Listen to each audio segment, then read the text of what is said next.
Hello, Derek in the UK. They'll offload this thing. Oi, oi.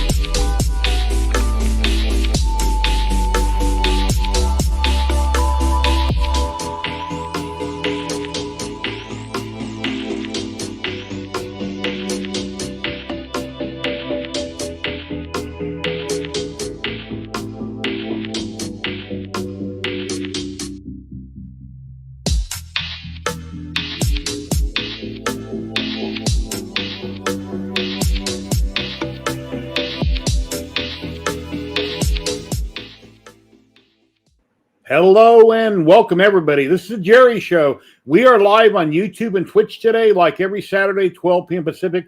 We go live. We have content creators and makers on from around the world. Every week it's different. You never know who might be on. Sometimes we have a great week, a great stream, and sometimes we're kind of slow. It varies. We stream anywhere from 2 to 3 hours every Saturday. Thank you, everybody in chat. Hello, Mr. Diesel, Chris Mink. Oh, I'm echoing. I don't know. I don't know why I'd be echoing. That sucks. Anyway, how's everybody doing? Hope you're having a great day. Never mind, it's good. Okay. Yeah, if I'm echoing, I'm not sure why. Stay creeping. Hello, how you doing today? Let's pull in. I'm kind of having a brain fart at the moment. I got sidetracked, but let's pull him. We got one maker in the back room right now. Let's pull him in and we'll get going. Hello, Matt. How you doing today? Hey, yeah, I'm all right. Pretty good. I hope you liked my little intro. Welcome, everybody. I don't know if anybody heeded in the chat. So I was doing a test. I didn't hear anything. You didn't. I said hi to you when I was running my intro, and you didn't unmute and say hi back. No, I said back. You did. Oh, I didn't hear you. The Lithophane Lord. I'm not a god, no. Or a lord. No. Anyway, yeah, it's been a busy week. Jimitsu sent me out. Well, I'll show you some pictures of what Jimitsu just sent me out to review. And we're going to be giving a roll of Zyltech filament today, USA only. Lower 48 must be present to win. And then we'll be drawing for a roll of Polymaker later, which will be worldwide anywhere they ship to. And they both have great filament, both companies. Got some pictures I'd like to start off with showing everybody here. And let's talk about a power supply. Well, it finally got, as you know, I finally got a refund, and then I turned right around. I bought a different power supply on Amazon, and it wasn't exactly what I wanted, but it came. Took the computer down, took it outside, blew it out, cleaned it out, brought it in the house on the table, tore it down, put a new power supply.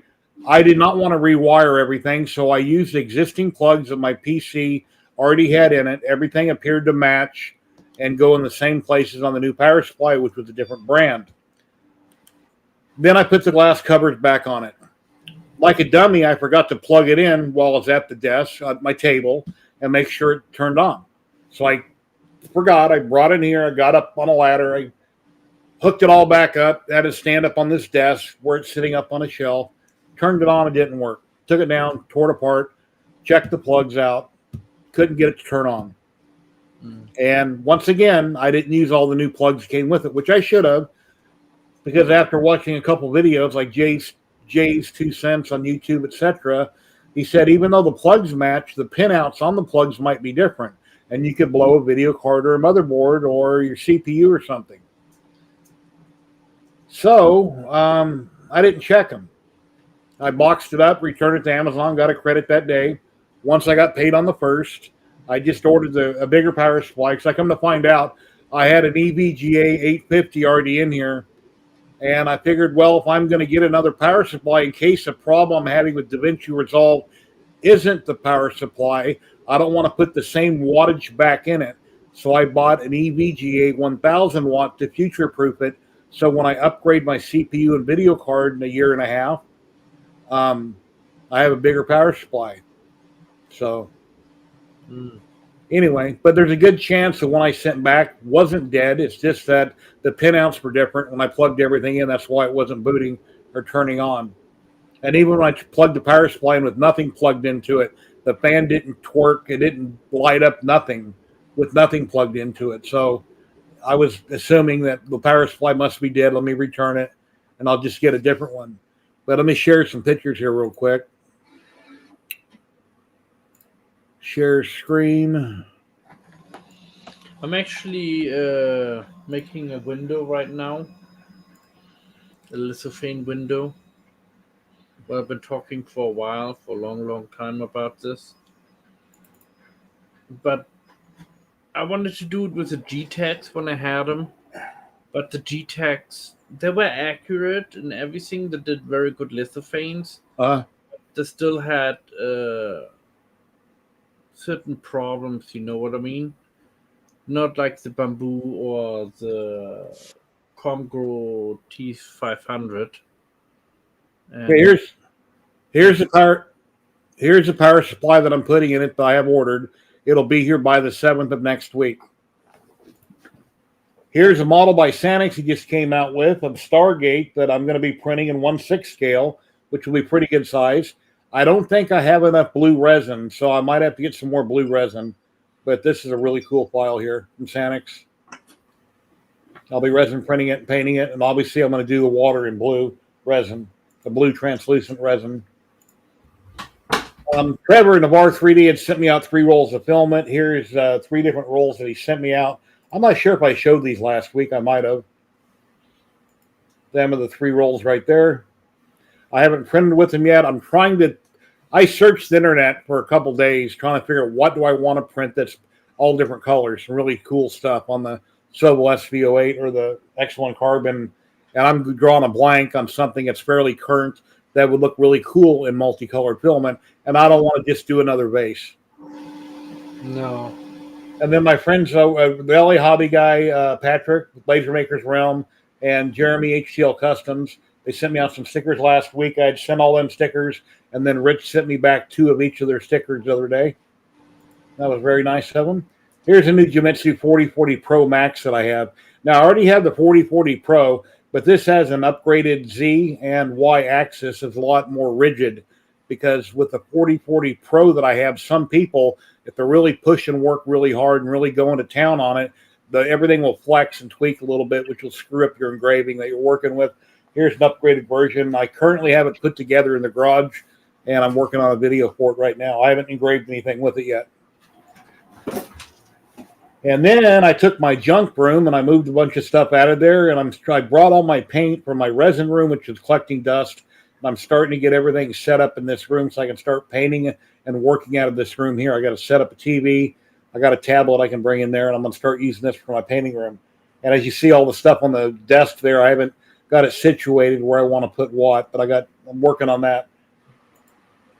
And that's my dust collector out in the garage, and that's one of my, here's my Jimitsu 4030 V2, my Prover XL that I have right there. That's a 4040 Pro. I have an upgraded version of that just came in the mail 2 days ago. There's a 3018 from them. And there's the one I just got put together last night. I haven't ran it yet. I got to fire it up, do some test prints on it, and work on video content for it. But that's a newer upgraded machine there. And here's one of the 3 printers I'm going to be selling soon. That's my Evolution Hypercube that I built years ago. It's 400 by 400 by 500. The dimensions, I put a clipper screen on the front. Installed clipper on like a year ago, and then I stopped working on it. It does print. It could use some refurbishing, but I'm going to be selling that for probably like $350 just to move it. It's all 30-30 extrusion. It's built like a tank. Very heavy duty. That'd be Las Vegas only local pickup. Here's a Cheaty X+3 I'm going to be selling. It's about the size of the X1 Carbon. There's a Pure Poly Forge large resin printer that I don't use very much. I've used it, I don't know, 4 or 5 times maybe. It just sets. It's got a very big vat. I don't like it. I don't need it. It's prints really slow, but I'll be selling that also. Probably going to list it for about 500 local pickup here in Vegas. Then my GK2 is sitting there to the right of it, and I'm hoping to review the GK3 in the near future. And that's a helmet I might have showed you last week from Paul Braddock over off my mini factory. That's a Mandalorian trophy helmet, basically Boba Fett, dead version. The small one next to it I did back in 2018, and this bigger one I Took me 2 rolls of Polymaker filament. You got the green, you got the black, and then I done the antenna in a different color because I didn't have enough of the black left over to finish the antenna. I got that done, and that's basically the size of my head. Here's a close-up of it. I did have a small layer shift on it right around the eye socket. I don't know why it happened. The nozzle hit something, and it slightly kicked it. If you look at the left eye there, or the left on my side, the right on its side, you'll see a slight layer shift on the eye, and that goes around the helmet. It can be fixed. It can be sanded out and painted, but yeah, it happened.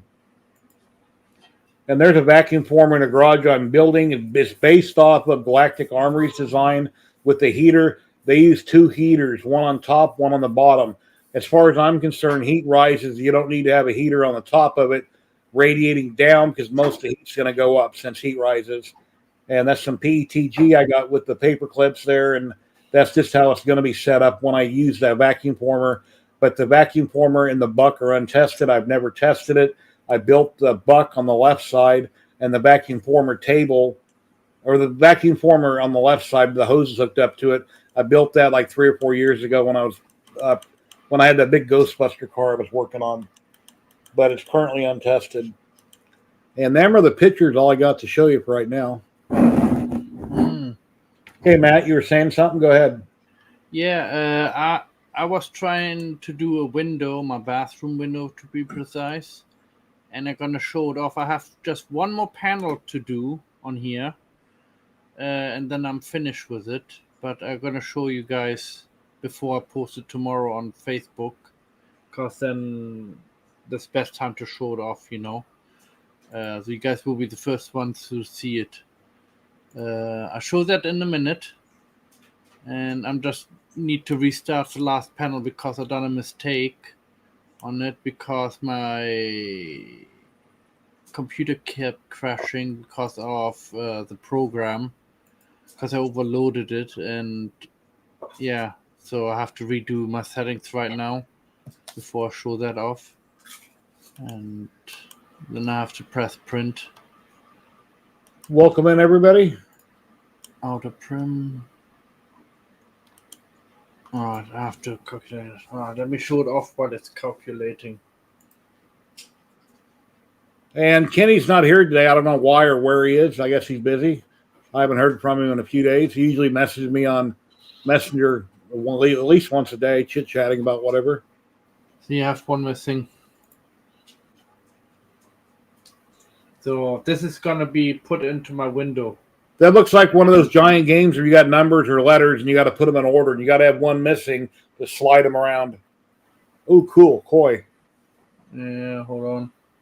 I don't get the light right. I have to be a certain angle. Hold on, I have to make my window bigger.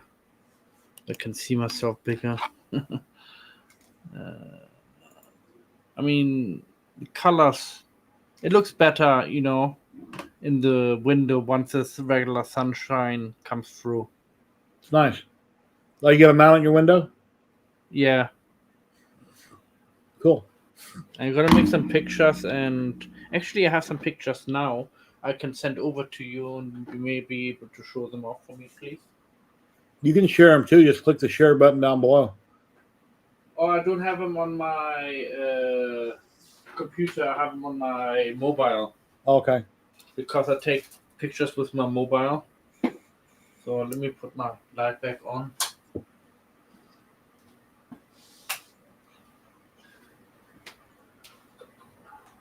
Yeah, Chris Mink goes, Matt, that is amazing. Yes, yeah, it is. It's all right. It doesn't show really well off over the camera. So, but thank you. Let me find those pictures.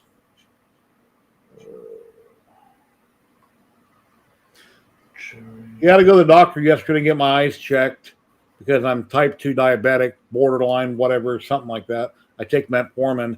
And they checked out my eyes. They said, you don't need glasses. Everything's fine. Years ago, I had bifocals that I wore once in a while. And they said, nope, you don't need glasses. Just buy readers, 2.50 readers. When I go to the dollar store, they recommended 2.50. I send them to you, Jerry. Okay.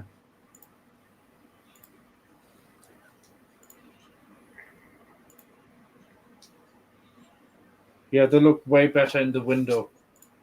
And this one I had to take off because one of the corners kept peeling up. So, that's the corner right here. The corner kept peeling up. And I can't have that, otherwise it will not fit properly.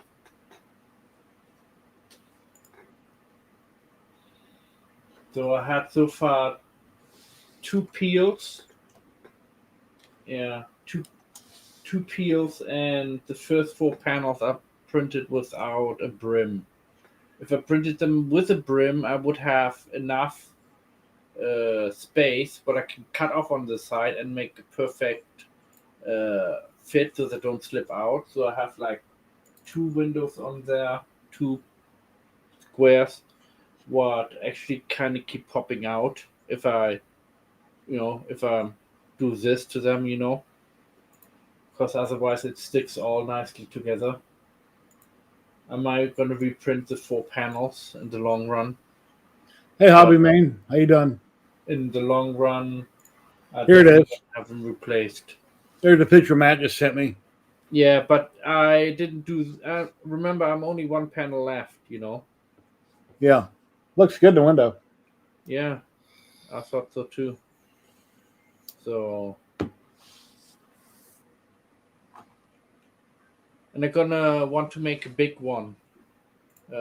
A 1 meter by 1 meter. Basically, it's 1 meter by 94 centimeters. So it's roughly 940 Hey, stay creeping. mil. Yeah, 940 mil to 1,000 mil. That's what I'm gonna make, and I'm gonna put it in that in that window over there, where the T500 is. You can't see the window behind the fridge. With the lamp, you can't see. You can just see. So, because I want to show something off, what I make, and I want to make something special, but I don't know. I have to discuss with my wife what I'm gonna put in there and how I'm gonna fasten it, because I have to make sure that I don't damage the windows. I can't glue it on, so I'm probably gonna just put a wedge system in. So it's just gonna be very tight fit, and then Give it a wedgie, huh? yeah, yeah, veggie, vegetables. Anyway, yeah. Yeah, one thing about put in. that power supply, because I'm going with an EVGA 850 to an EVGA 1000, I'm going to play it safe and change out all the cables just in case the company changed something on a pinout. Even though it's the same manufacturer, same type of power supply, they still might have changed something, and I really don't want to accidentally fry my system. So, hey, Kenneth, how you doing today? Big Bad Joe, probably it will be. I'm not sure actually. I know I printed all of this with PLA, but we don't have the summers what you guys have in the US, like what Jerry have in Las Vegas, hot. Yeah, You can put nothing in the window, otherwise it melts. You know what I mean? But over here it's a little bit different, and this area of that house is pretty much shaded most of the time, and the window never really sees the sun unless it's early in the morning, and the early morning sun is not very warm. So yeah, otherwise, yeah. And I have dual pane windows on newer houses, so even if I had a print in the window, I don't think it would affect it because most of that heat is reflected. It doesn't come through the glass. Yeah, and we have anyway double glazing or triple glazing, I think, here. So I think it's a triple glazing. It's in the bathroom because you have like a sheet of wavy, so you can't look through. Then you have I think another glass sheet and another glass sheet. It looked like a glass block almost. The design I seen on that glass looked like those glass blocks.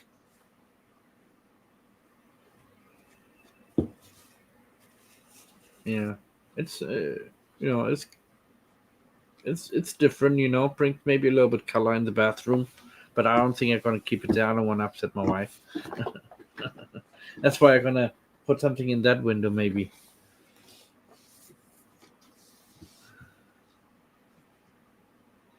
More like a church stainless glass window, you know.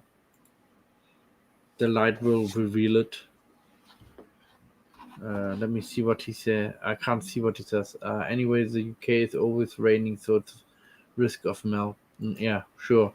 Unless you have it in the outside direct sunlight, like what? Who built the Hulk again? What's his name again? I forgot his name. Ladies and gentlemen, we've got Russ popping in. Hey, Russ, how you doing? Hey, Russ. Good. How you doing, Jerry? I figured I just wanted to take a couple minutes, and show you that hologram box that I was telling you about. So I'm on my phone. I'm going to make a big... You turn your phone sideways, it'll full screen.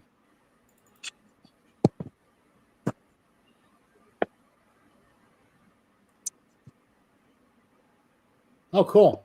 Well, I see part at the top of it. Yeah.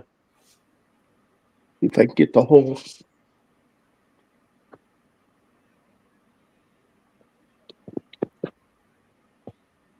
There it is. Nice. And he's got a phone mounted in the back of it, so when you have ghosts and goblins running around... Actually, on this one, I have a 7-inch LCD screen, and I'm connecting it with... I have this Raspberry Pi module that I want to connect to it. Okay. And then I have the LCD screen. And that's shining up. Is that shining up through the glass so it looks like a hologram also? Yes. Okay. Let's see if I can get this. And then I was doing this for Halloween.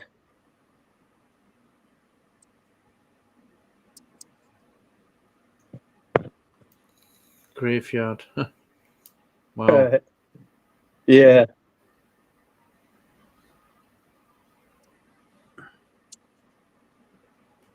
Is that the mirror on the top? It's an LCD screen that shines down on a piece of plexiglass. It's like they do at Disneyland and the Haunted Mansion. Yeah, like what you were saying, the like the teleprompters. Yeah. That they use. So there's a piece of plexiglass at a 45-degree angle inside the box, and that reflects what's coming off of that LCD monitor on the top. You have some kind of smoke in there, or some kind of helium, or no, just the plexiglass. All right, cool. Wow, that's pretty cool. And then I'm trying. Hey, I just came on an idea. If you'd like to listen to that, I like Ghostbusters, right? Everybody Ghostbuster movies coming out, right? How about make one of those little traps and make like a little window in there where you can see the ghost floating around, and then when you open it up, it just a whole bunch of smoke comes out. It could beam up onto a piece of plastic, but then the plastic would have to retract so it doesn't close on the plastic, I guess. Something like that. You could actually do it where you do the box and just like this one here, just put it on its side so that it's more elongated, and then have the trap at the bottom with the plexiglass on top. And then the same thing, you would have your phone or your screen with the image of, like say Slimer or something, the ghost, and you can make it look like he's floating, over the trap. Cool. And then the other thing, Jerry, is, see if I can show this. Oh, for Randy, Betty Boop. Yeah. It's very nice. And then I have that, balance there so that it.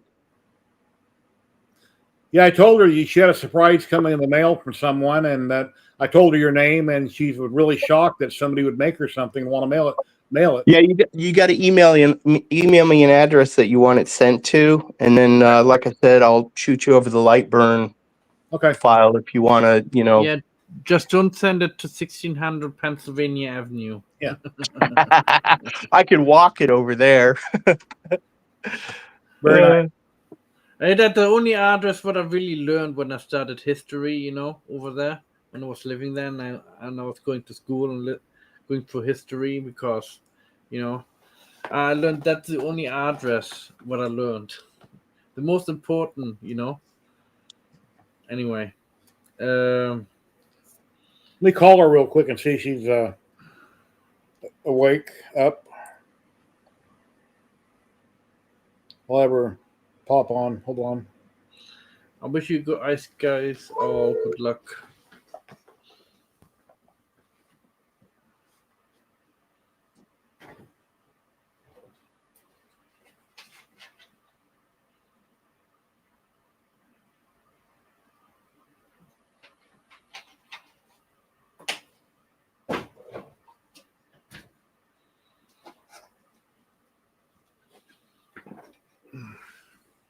She's going to jump in chat in 1 second, then you can show it again if you'd like.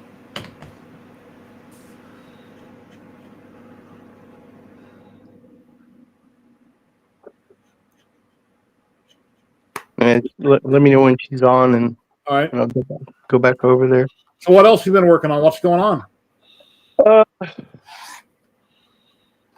I've been working with translucent filament, and I pretty much printed with all the translucent filament that I could get from Polymaker and Bambu Labs.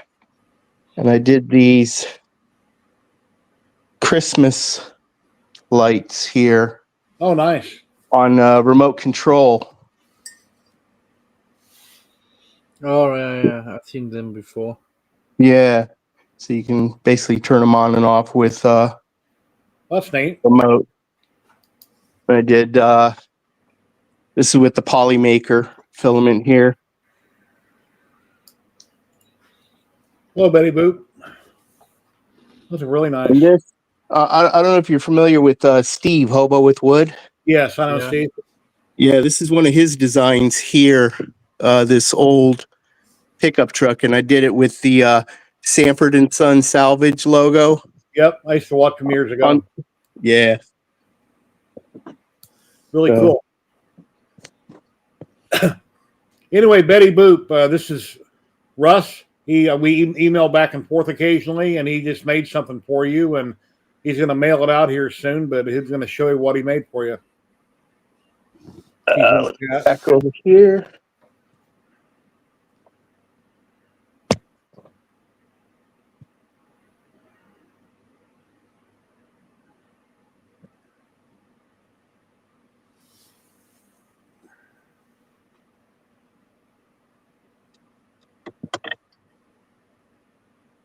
And what does it say on the front of it? There's plenty of... There's plenty of fish in the sea. Make sure you hook the right one. See if I can get a good... As you said, thank you so much. I did a bunch of those. I started out making those for holidays. And I did, like Christmas, New Year's, 4th of July, and stuff like that. Uh-huh. And then I just watching your live stream, and I thought, Betty Boop, that would be cool. So, I basically just found a picture online, traced the image. And then the big thing is just, getting it to the right size and balancing it on the, the pivot there. And then, just cut it out on the Lasermatic. I got my RF CO2 laser that you probably seen that I got a while back, and I haven't done no content on it in like 3 months, and I need to get content done. I'm having a brain fart. I can't think of anything different and unusual that I can print on that laser. That'd be really cool. But now that Christmas is coming, I guess I could do a ton of ornaments, or I'm just trying to think of something I could do that's different or original to make content on for the company to promote them. So I watch other people's videos. I look on Etsy. I look around. I'm just drawing a blank on what I should do that would be unique for that laser. You know, that hologram viewer, I did a basic one originally that I had sent to you where I cut that on the laser. And then this one was 3D printed, and a lot of the information for, you know, doing the colors on it and stuff like that, I actually got by watching Tim's uh, Do It 3D live stream. I mean, I learned a lot from him. Yeah. And then for the lasers, pretty much just, you know, Steve on Hobo with Wood, which he's really good because he goes in depth of, you know, going over the different settings and stuff like that for your lasers. So The red light. for video content, those are pretty much the two of the main ones that I watch. So Yeah, 7 days a week, 24 hours a day. That's all I do with my hobby stuff, basically, and being retired. So, yeah. well, I watch everything that's out there that I can find, and I'm always working on something. And then that Jimitsu, they contacted me a few weeks ago, and I have 3 of their CNCs already. And they're like, "Hey, would you like to review the upgrade that's $200 or the full machine that's $900?" And I said, "Well, I obviously want to review the full machine. That way, I have another complete machine." So I've got it put together. I'm just slowly working on content. Need to design some stuff in Polymaker and go out there and engrave it and make a mess and film it and get some content out on it. So yeah, I made some, you know. TNT. Yeah, I designed it and Right, dynamite on it. yeah, JJ Walker. Exactly. Yeah. I remember when I was a kid in school, though, I forget the name of those magazines they had. He was on that back then. Yeah. Teen magazines or something. I forget what they're called. Yeah, we had a magazine called Bravo in Germany, but I stopped reading them. I was stationed in Wiesbaden when I was in the Air Force. All right. Got to Thank you for service. Be in Germany for a while. All right, I'm going to drop out. I just wanted to show you some of the things there, and I know I sent you the video, but it was only a 10-second video, and I just figured better to show you on the live stream than, you know, just a short video. People out there watching love to see your content and what you're working on. They don't know who you are, but if you ever want to come on longer and go more in depth with who you are and what you do, you're always welcome. Yeah, right now I don't have a setup with camera or anything, so I mean, I just basically my phone. But if I get everything set up, I definitely will. Yeah, love to have you on, and thank you very much, my friend. Yeah, I thought I gave you my mailing address, but I'll list it again. I'll shoot it. But shoot it over. I'll pop it in the mail. I wanted to hold on to it until the live stream so I could show it, but you know, and then like I said, I'll send you the Lightburn file if you want to play with it. All right. Well, be sure to take pictures of everything you make. That way you have a portfolio if you ever want to show somebody all your stuff that you do, if you don't have it on hand. Yeah, I know I sent you quite a few pictures. So, well, thank you very much. I really appreciate it, Russ. You have a great day. All right, you too, Jerry. Thank you. Bye. Bye.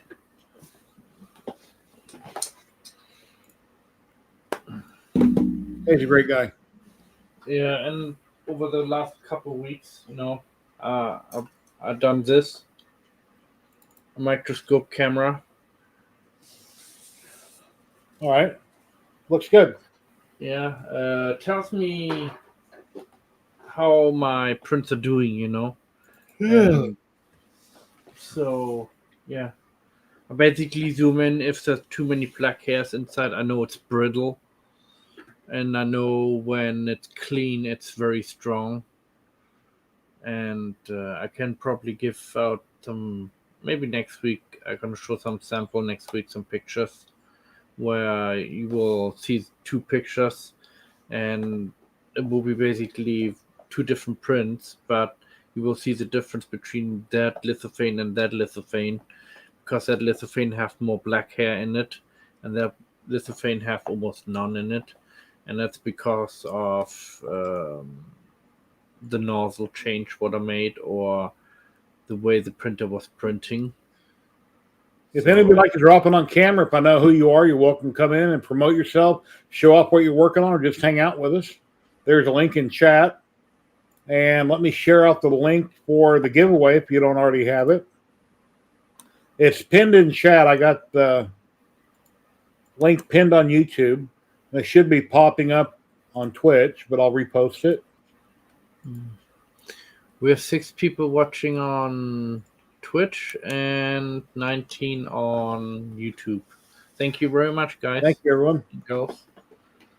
Yeah, usually we're busier than this. Sometimes we have up to 10 people at a time on camera. We've been streaming for 40 minutes. More people may drop in. I don't know what happened to Scott. He was on here almost every week, and then right after 3D Printopia, he wasn't on, so I guess he got busy. I don't know. But I send out like 20 invites every week, other than people that know that I'm on and that I post it in chat, but I'm not sure. Well, I know KB3D is having his opening, so a few people that are on here. I know Dave is there. 3D and T, 3D printing is there. Zach is there. ZD Maker Zach. I seen him on camera this morning. And who else?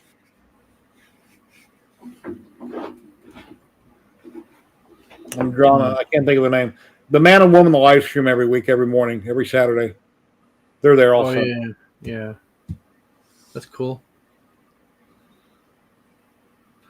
Yeah, I have to get rid of a whole bunch of stuff. Lee Marie 3D. There you go. Yeah, they're there also. Thanks, Red Eye. When you said earlier on that you're selling some of your stuff, yeah, I need to get rid of some of my stuff, like my Frozen Sonic, Mighty 4K, you know. Well, list it on Marketplace, and you can move it within a day or two if it's priced right. Yeah, I already lowered the price by £50. Oh, you have it on there now? Yeah, but nobody seems to be interested in it. Plenty of looks, but not really any buyers, you know. Okay. Well, list it. Eventually somebody buys everything. I've had stuff on Marketplace for years sometimes, and eventually somebody will buy everything. It just takes time if it's priced right. I think I'm just going to use it, put it in the storage unit, and keep it on Marketplace, and then if somebody wants to buy it, we can meet up there, you know. Put it for sale on Marketplace. Put it for sale under general. Don't put it under electronics. Put it for sale under general stuff.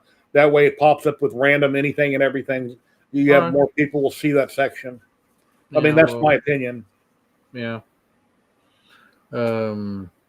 Yeah, I need to make some space, and I'm probably gonna mothball the T500 and till I get some little bit more money together and buy a new plate for it, a bed plate, because the plate was on top. I ripped it, so I can't print on it.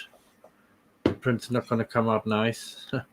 I have that belt printer made out of that ender a long time ago from that company. They sent me a bunch of parts to modify my ender, but then I had to go to a mom and pop hardware store, and honest to God, I spent $75 on bolts and nuts and T-nuts and things like that.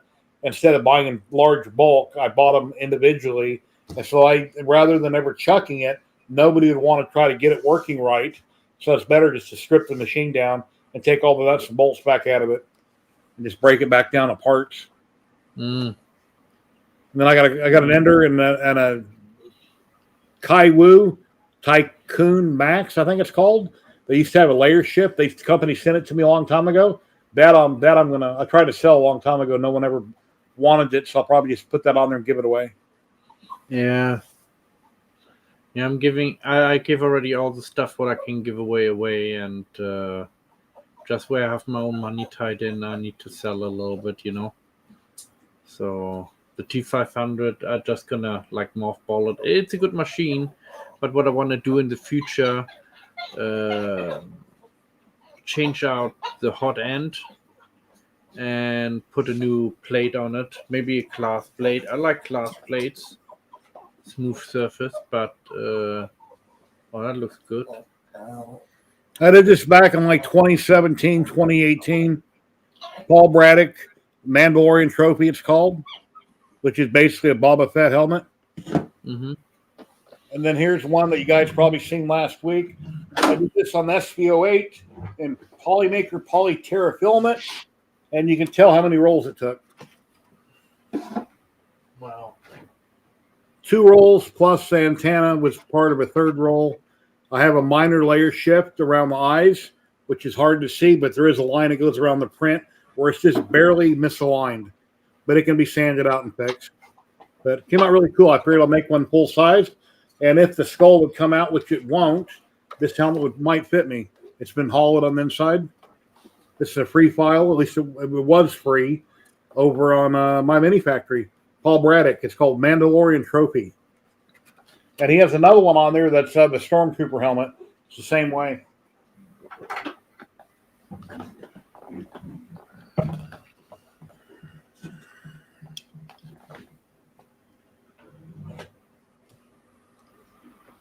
But yeah, I'm not using the Hypercube behind me that I built a long time ago.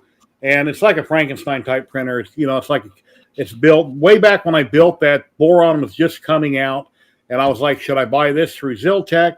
So I got a good deal on all the parts to put it together. Should I build a Boron? I wound up building the Hypercube Evolution. They lost popularity. Boron kept going. And it's 400 by 400 by 500. 445. It's an Evo Evolution, it's called. And that's the one sitting right behind me, the big one back there below the sign, next to that Stormtrooper helmet. I figured I'll sell it for like $350. It's all 30-30 extrusion. I put clipper panel up on the front of it. It needs to be, I guess somebody could rewire it. It works the way it is, but somebody could rewire it and modify it. They could turn it into a Voron if they wanted to. It's got steel linear rods on it, not linear rails. And the bed, travels up and down. The nozzle, the head doesn't. It's stationary. And the bed goes up and down on it. I just don't need it. I don't use it. So I might as well get rid of it. And then the one next to it's an iFast printer by Cheedy. I'm going to keep that. And then the one next to that's another printer, the X+3 by Cheedy. I'm going to sell it. And I have a big resin printer, Peel Poly Forge, that I've only used 3 or 4 times. It's very large, bigger than a GK2, much larger. I'm selling all of them locally. I'm not going to ship any of them. So, yeah, I want to buy with the money. If I sell this one, I want to buy my son an A1 Mini and my wife an A1. But I have to see. So I think I'm gonna go for my son, cause my wife, I just probably get her something else, because I don't think she really wants a printer.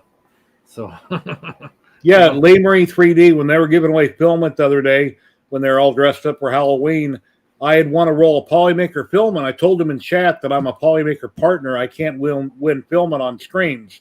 Well, and I told them that a couple times. He's seen my comment.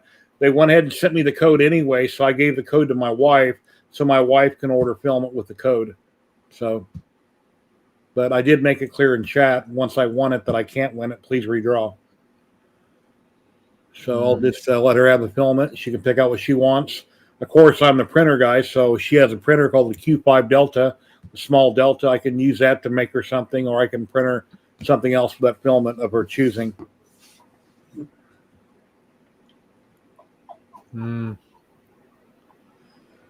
Yeah, I got rid of a whole bunch of stuff this week.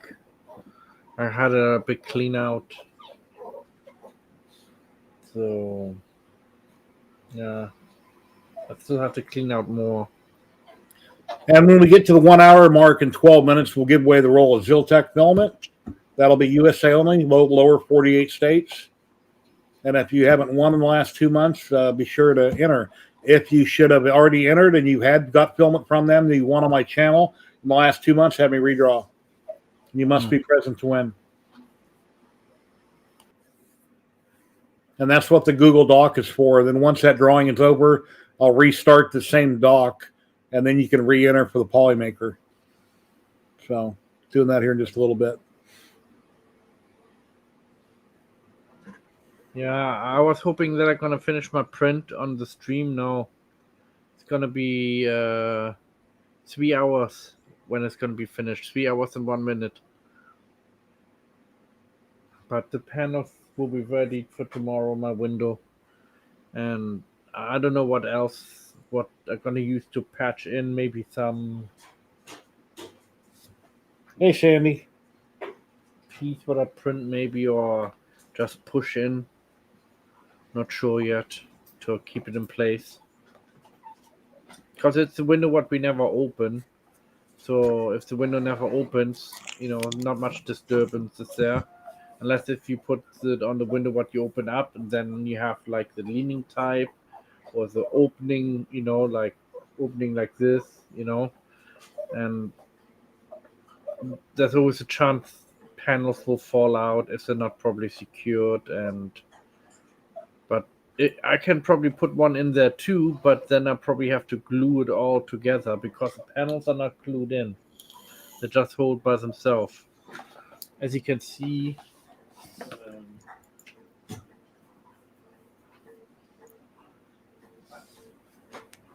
I'll show it to you. If I lean it over, one panel will drop out. See? Yeah. Shake it. Oh. Jump up and down. Oh, hell no. So, it's basically these 4 panels what I need to replace. Because I printed them, like this one comes out very easily. I see. So, Well, yeah, the black should be glued together at the very least. yeah, the black is all glued together. Just Okay. the white panels are not glued in. But I wanted to see. I didn't want to glue them in because if we get a hot weather and the PLA melts, Hot glue one tiny spot on each one, yeah, and then you can just peel it off. It won't hurt it.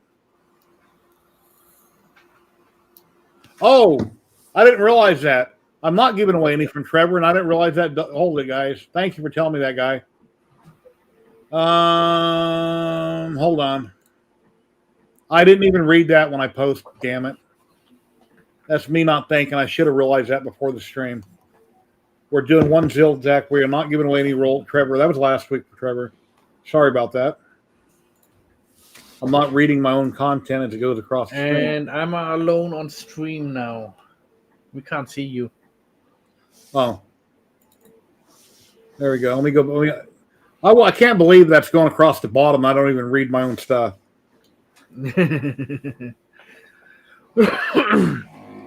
I'm still getting used to this new thing here with the new layout of the new program what you're using, the Streamlink app. So it's a little bit different than what I'm used to. And I don't like reading the chat in that menu. I'd rather have a big picture, but then on the bottom I have a big block and I can't look below because it doesn't let me or let it disappear or anything. Hello, Dave Gatton. How you doing today? Yeah, Dave Sane Smart sent me out there another Geometsu machine. You probably seen me posted pictures online. I just got it put together. It's a 4040 Pro Max, where it's the 4040 Pro. It's been upgraded. So I've got that out in the garage. I got to do content on it.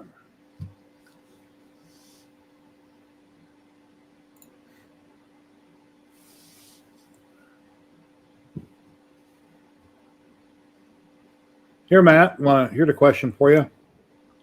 Terry Cooper A1. Yeah, I'm just reading this message. Yeah, true. The P1P, what I have, this one's the P1P and this one's the P1F, and both need maintenance. I mean, I put enough loop on there for like 3 months on there, and it runs. Do all the updates I do, and then residency test, and it works. It's a workhorse. I mean, they don't break much down, and the only problem I ever had was with this machine, where the belt tiny little bit slipped upwards, but after pushing it down on the left side and right side on the behind, where the belt run in, those little spools, I pushed them down all the way to the bottom, and then I kept using that machine over and over again, and it literally works now fine. I mean, I had this problem maybe like 3-4 times with that machine that the belt slipped. Any Bambu you get, you're going to be happy with it regardless, Yeah. because they're all great machines, and they just print out of the box.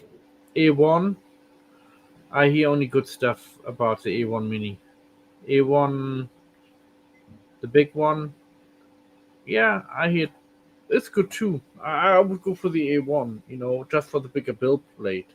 I got an X1 Carbon, and last time I checked the hours, I had like 2,500 hours on it. I haven't used it in a few months. I've been tinkering with my Sobel SV08, but I haven't had much trouble with the X1 Carbon. The only thing I've had trouble with on X1 Carbon has been AMS. I had trouble. A couple of motors went bad on the front of it. I had to replace, but for running single spools, they don't have to go through the AMS. They can sit next to the printer. It all depends how much money you got to spend. If you don't have much money, start with something small and inexpensive. But anything you get from Bambu, you're going to be happy with. And then you can always buy another printer down the line from the same company. So I got 2,500 on this one. Hours, and on this one, I have 2,400 hours. yeah, they're printing up the new nozzle wipe that looks like a toothbrush on top of it, the little pads. I've never changed mine out, but I can. What I have now tends to work. Occasionally, a little tiny piece of filament will break off and land on the bed, where the nozzle wipe would avoid that, but it's not a big deal. 1,700 this one. So, I mean, they keep working. Bambu's almost perfect. There's no such thing as a perfect printer, but Bambu is the closest thing out there to it. Works perfect out of the box. If you're a beginner, you know nothing about 3D printing, it just works. It rarely has any kind of issues. Rarely. Yeah. And they haven't. Program is very easy to learn too. Bambu hasn't sent me anything for free, so it's not I'm giving you my truthful opinion about it. And even if I did get the printer for free, which I didn't, I'd tell you what I thought about it. I mean, you still have to tinker sometimes, like replace only tinkering. What I mean by that's the wrong word for it. Maintenance, that's a better word for it. The tubes, the Boden tubes.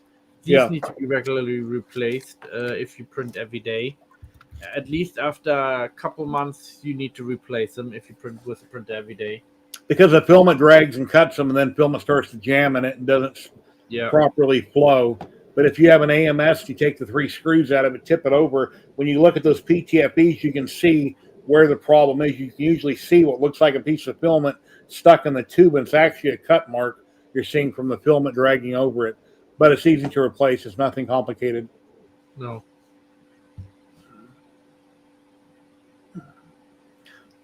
I wish your printer was bigger, but I've got my big Xenomorph Alien back there. It's almost 7 foot tall. I printed that on the X1 Carbon, the Cheedy iFast, and the X Plus 3 in pieces. So anything is possible.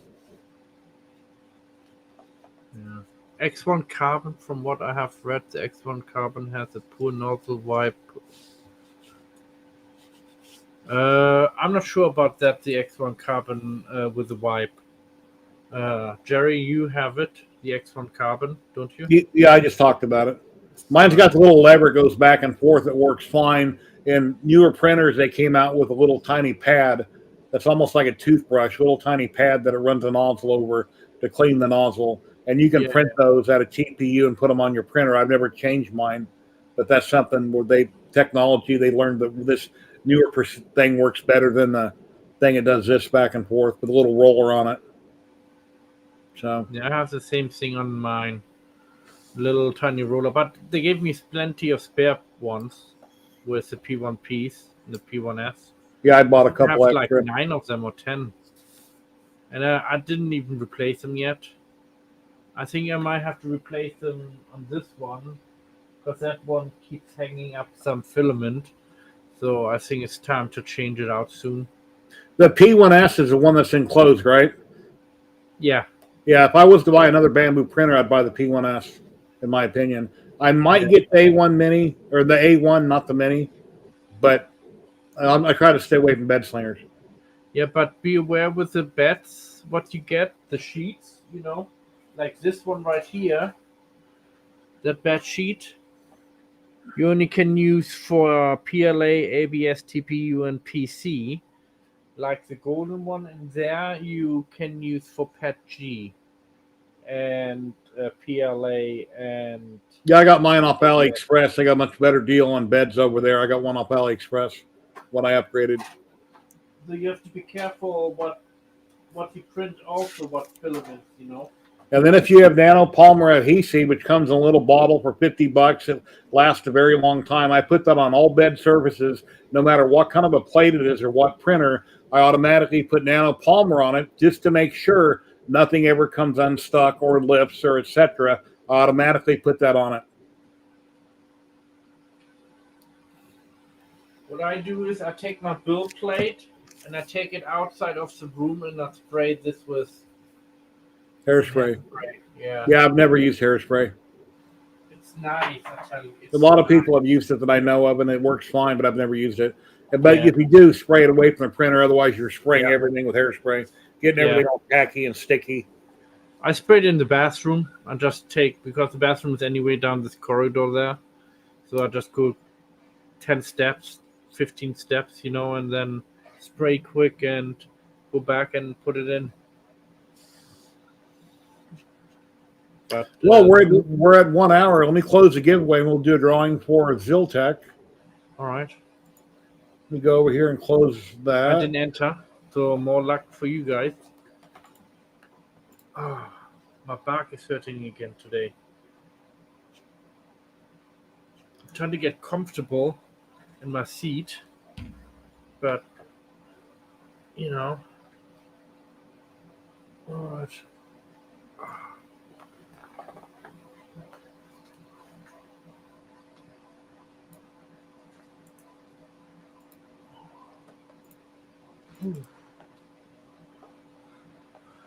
That's better. All righty, let me share my screen. And after we have this giveaway, it'll be for Zyltech. We'll be giving away Polymaker later, but I've got to get that set up. But let me share my screen.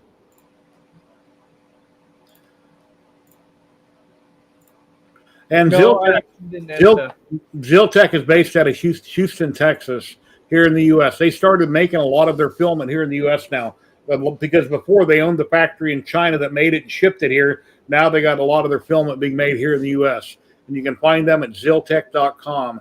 If you want to build a printer or a custom printer, they sell tons of extrusion. They custom cut it to whatever length you would want. They sell tons of filament. They got dual color, tricolor, ABS, PETG, PLA. They sell big Tech boards, a few different types of printer parts. So check them out at Zyltech.com. So in just a second, let me shuffle the deck. You can go through. If you entered, you'll see your name here. Must be present to win in chat. This is for the lower 48 states in the U.S. only. And if you won within the last 2 months and I draw your name, I can cross-reference it. I have a sheet, but please let me know that, hey, I already won a couple weeks ago. Redraw. Let me know. I'd really appreciate it. Yeah. But we'll draw one name, and I'll give you my email in chat once we have a winner. You say you're here. You can email me your mailing address and what type of filament you want. I'll pass that on to Zyltech, and then they'll get it shipped out to you probably on Monday, and you'll get it probably by Friday here in the U.S. But yeah, my Hypercube, that's where it came from a long time ago. It was a kit. It was like a $750 kit. Kit, bare bones. You got to add all the electronics, the wiring, et cetera, et cetera. But here we go in 5, 4, 3, 2, 1. Good luck, everyone. I'm not in, so don't worry about me. Kenneth D, are you in chat? Congratulations, you run a roll of Zyltech filament. Kenneth D.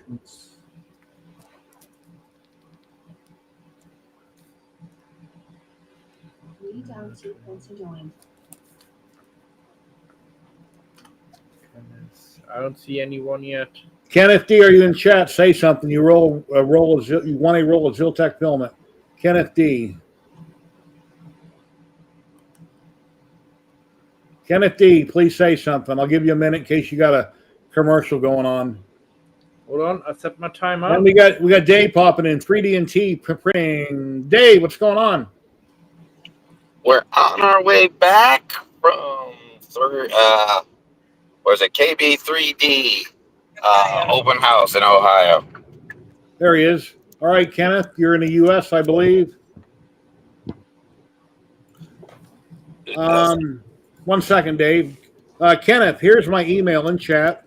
Write it down. Email me during the stream. Go to Zyltech.com and let me know what type of filament you'd want with your mailing address so I can pass it on to them. This is radio.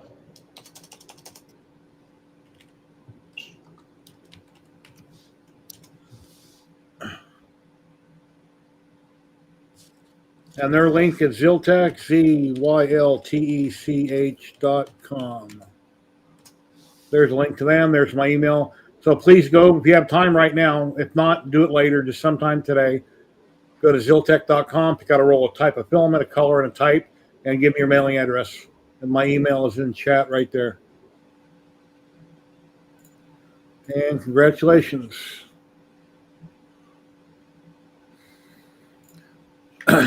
Take that down. There you go. So how'd it go, Dave? How was it? Can't hear you. You're muted.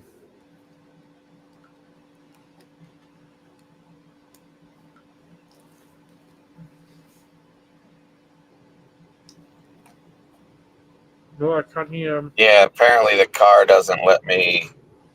That's funny. The car won't let me talk and listen at the same time, so I can't hear anything you guys are saying. I seen you were live streaming this morning. I said hi. Right, you were there early. How'd it go? Yes, I can hear you kind of, sort of. Yeah, the live stream went well. We did the tour of the facility. We met up with Lee Marie 3D. Zany Maker Zach was there. Who else was there? Chris from KB3D. And police in front of us. Look at that. Oh, look at that speed limit, 50. And we're passing him fast. That wouldn't mean anything, right? No, but,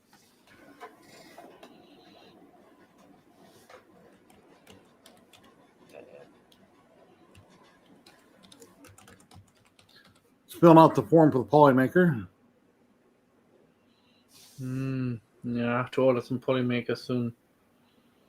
That's why I'm trying to get my wife to pick one roll. Alrighty, guys. The same form that's now open for Polymaker. If you want to go ahead and fill out the same form, I can repost it in chat. If you don't see it, it's pinned on YouTube at the top. And if you're watching on Twitch, it pops up randomly. But I can reshare it. Let me grab it.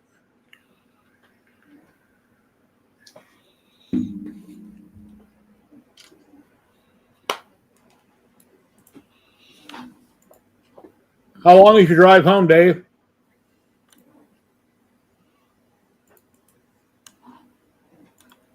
Can you hear me? Nice, muted. No.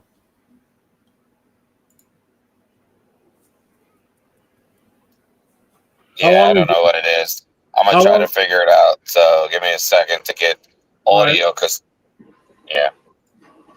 And there's a form guide if you want to fill it out for a roll of Polymaker. We'll have the drawing here after a bit.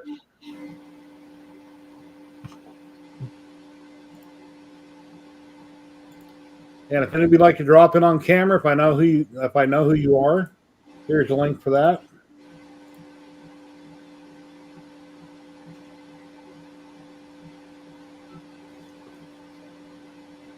How long? Let's see if he understands. How long is your drive? How long is your drive?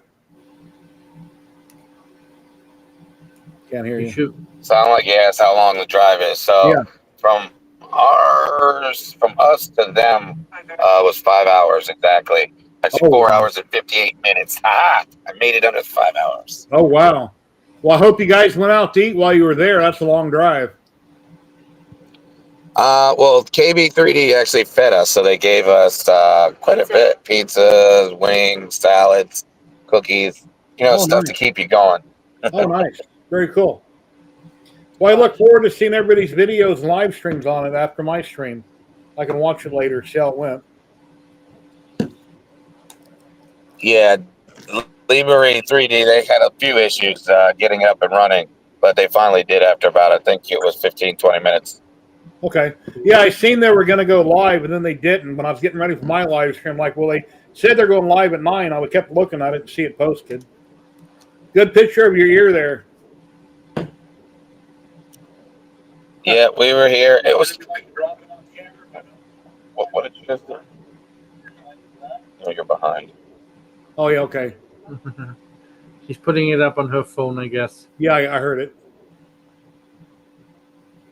But that's like 14 of at least between 5 and 15 seconds behind.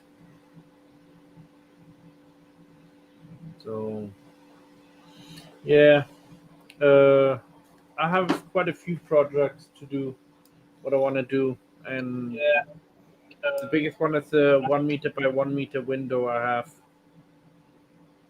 I have a bigger window out in front, but I'm not going to do that. I'm going to get in trouble with my wife. I think a 5 or 6 hour drive for me would be like going from here to LA, which I don't ever do. I like LA. I miss LA. Since I retired 11 for years us, it's ago, not that bad for the drive. Well, me, I'm used to driving up to New York. since I retired 11 years ago, I'm kind of a homebody. I get used to not going anywhere, if that makes sense to people that are retired.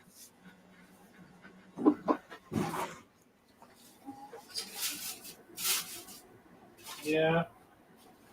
I know how it feels. Yeah, they gave out a whole bunch of stuff for the event. It was Polymaker, not Polymaker, but they gave out a whole bunch of stuff for the event. Hold on. Mute yours for a second. Muted? Okay.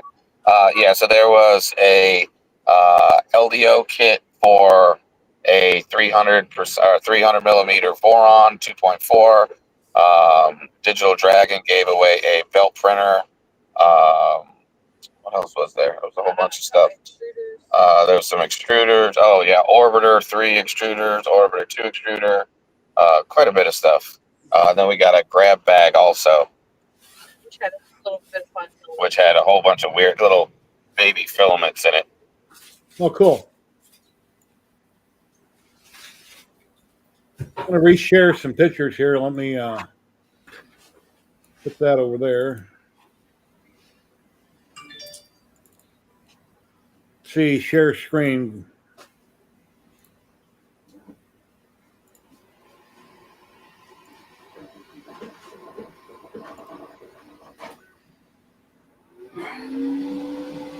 Here's the power supply I ended up getting, guys.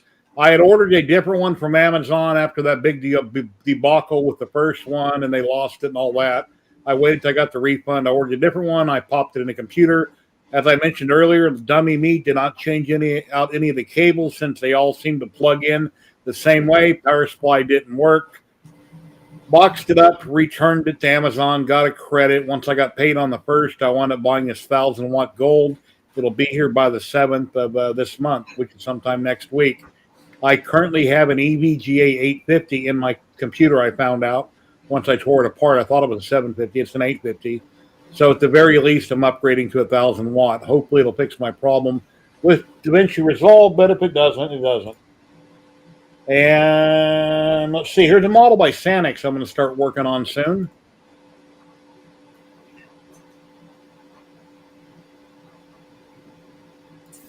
Different angles of it. Stargate. I'll be doing that in resin. It'll be 1/6 scale, which will be fairly tall. And here's the one that Matt did. He showed earlier. He has it sitting in front of his window. It's a lithophane. There's some koi. Here's some filament I got last week from Trevor Navarre 3D when he was on.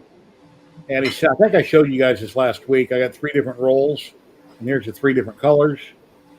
Still trying to figure out what I should print with it. I'm drawing a blank, trying to think of some really cool prints I could do and put in a video and TikTok and, shorts and stuff like that. Thought about doing some flexies. Then my friends over at Laser Makers Realm, LA Hobby Guy, and Jeremy with HTL Custom, they sent me out some stickers. I had sent them some a while back, and they returned the favor and mailed me out some stickers. Here's a Jimitsu 4040 Pro Max that I got the other day. I just got to put together last night. That's an upgrade for my 4040 Pro. It has an upgraded Z and Y axis. That's really super heavy duty. And I'll be doing content on it as soon as possible tonight, tomorrow. I'll be recording content. Here's a spare room I have. I moved all my paints in there and my spray booth. I'm still trying to get it set up so I can start working on my painting and stuff in that room. Because I had everything on a shelf in the spare room. I'd paint here at my desk. And it didn't happen very often. So if I have a dedicated room, an area, maybe I'll paint more. But here's my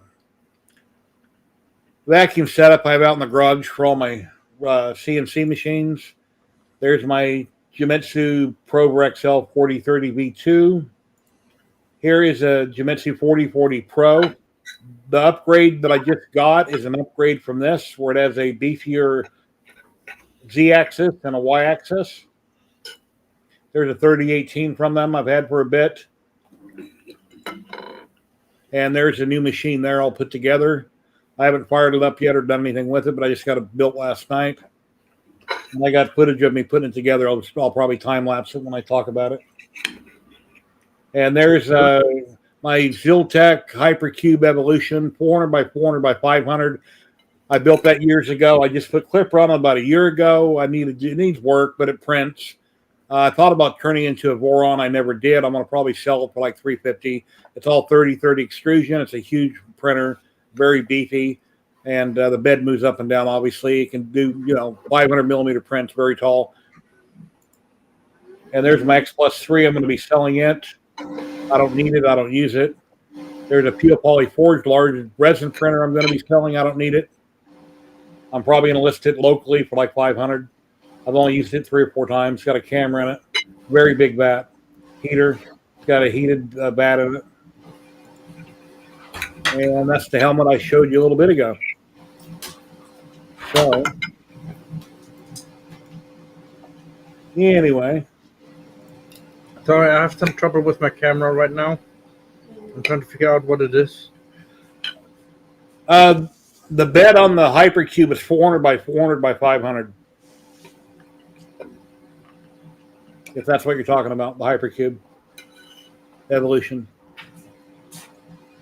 When you built a Hypercube Evolution, basically you buy a whole bunch of cut parts and corners and ends and stuff from a company, and I did, which was Zyltech. And then you go on Thingiverse. You buy a whole bunch of cut parts. I'm hearing feedback. I'm hearing myself talk. Then you go on Thingiverse and you watch build videos. You got to figure out where to go from there, and then you build everything, and then you do your own build videos. While I was doing my build videos and watching other people's build videos, from one video to the next, you'll see them correct things where they made a mistake, and then they might have put this on before they put that on, or they realized this wouldn't fit. Then in the next video, they went back and changed it. But I'm going to ask $350 for it. It's a very big machine. It's all 30-30 extrusion.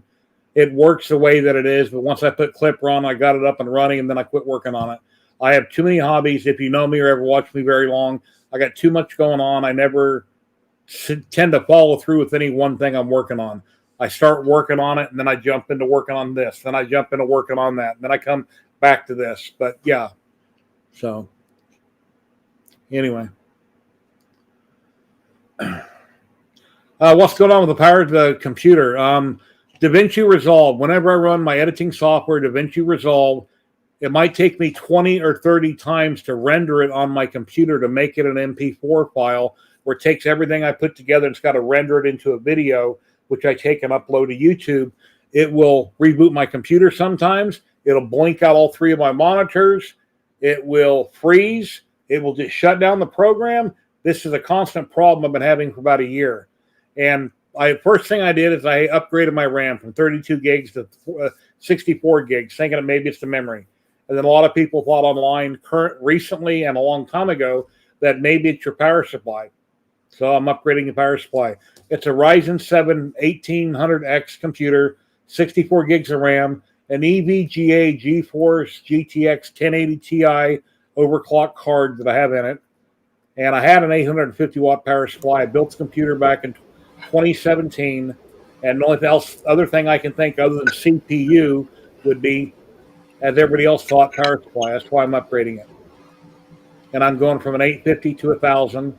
If when I get the 1,000, I get it put in, if the problem continues to happen, I'll realize it wasn't the power supply. I'll take the power supply I took out of my computer and I'll put it on Marketplace or something. So anyway, and then people, they donated most of the money to me to buy the power supply. I got, I think, $96 in donations from everybody during one of my live streams a few weeks ago. I think the power supply was like $139 or $140, the one that I just ordered. So, and then the first one I had ordered, which would have been another $850, not knowing that my computer already had an $850 on it that was lost by FedEx. They lost it. And now I'm just rambling. We all do that. No. And what's the name of that show? That Korean show comes back. Season 2 comes back in December. Red light, green light, and they got the big lady that zaps people. What's the name of that show? Squid Games. Squid Games, yeah. Season 2 is coming on in December. I can't wait.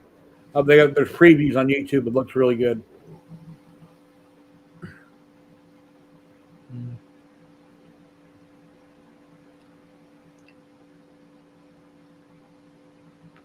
Yeah, Squid Games will be really good.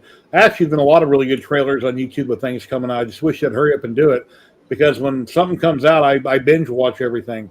I don't just watch one episode. I hate when you watch an episode of a show and you got to wait till next Thursday or Friday for the second episode. I want to binge watch however many I want right now. So.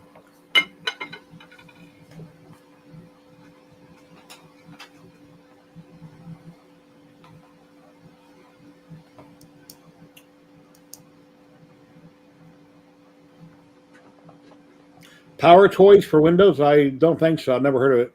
What's that, DaVinci? Is that something that a program that'll stress test out my components? Hey, Jerry, I got the bag for you. I'm going to show you what's in the K3D or the KB3D bag. Go ahead, open it up. So, I'm going to open it because I'm driving at the same time. She's going to show you here that we got some. I got this bottle for IPA. Cool. No IPA in there, just a bottle for spraying IPA.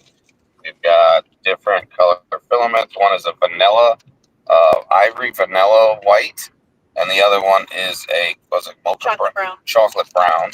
Nice. Sample packs, KV3D stickers. Oh, it actually looks like a tattoo. Oh no, that's a clear sticker. Clear sticker, and then some of the weird filament. Okay, go ahead, open up the Filament is from, where's it from? Capricorn. This is Capricorn filament. And it's a yellow, was it yellow orange? Yellow, orange to yellow. Orange to yellow transition color. Nice color. And then a whole bunch of other 3D printing, like, We got some like zip ties, razor blades, basically kind of basic stuff you would use around the shop for 3D printing. So yeah, that's pretty much it. And then I also got a T-shirt from KB3D that the Terry bought. Terry. That the wife bought me. Language. What are my thoughts on SV08? Well, it's not a first printer for anybody.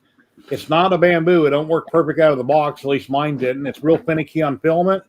Some filament prints great in it. Another filament, it drags the bed. First layer is terrible. It doesn't want to lay down right. I crank up the temperature, but Polymaker seems to work fine in it. There is a, what's it called? Online, Kenny, that's normally on here with us every week, had talked about a little plate that he's seen you printed out, because supposedly in the extruder, there's a little pin that might move out of the way, which causes it to not feed properly. Mine didn't appear to be moving, but I did print that out, put it in the hot end, and ever since then, it seems to be printing fine. It's a good printer. I love the size, but like I said, it's finicky on filament sometimes. There is 4 profiles in Orca Slicer from them for PLA, PETG. I haven't printed PETG on it yet. TPU, and I think ABS. I've only worked with PLA, and like I say, some filaments don't print very well, and other filaments print great with it. But I think it's a good bang for your buck, but it's not like a Bambu printer. It ain't like, oh my God, this is 3D printing. I mean, yeah, it's a good printer, but if it's your first printer, I wouldn't recommend it for a first printer, if that helps at all.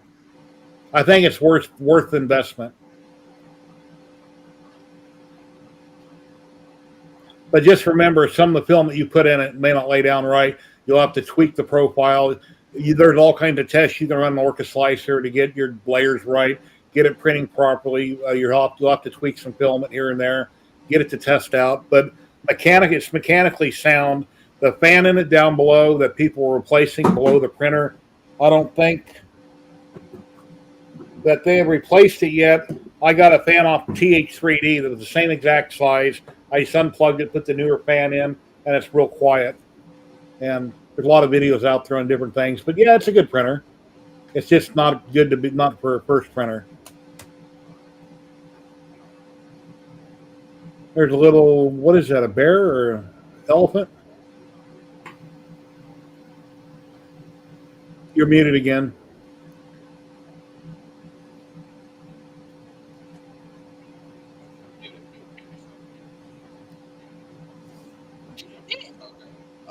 It's a 3D. It's a bear. 3DO bear from 3DO. Looks like Oh, a nice. It looks like a mouse or an elephant, but it's supposed to be bear. a bear. So.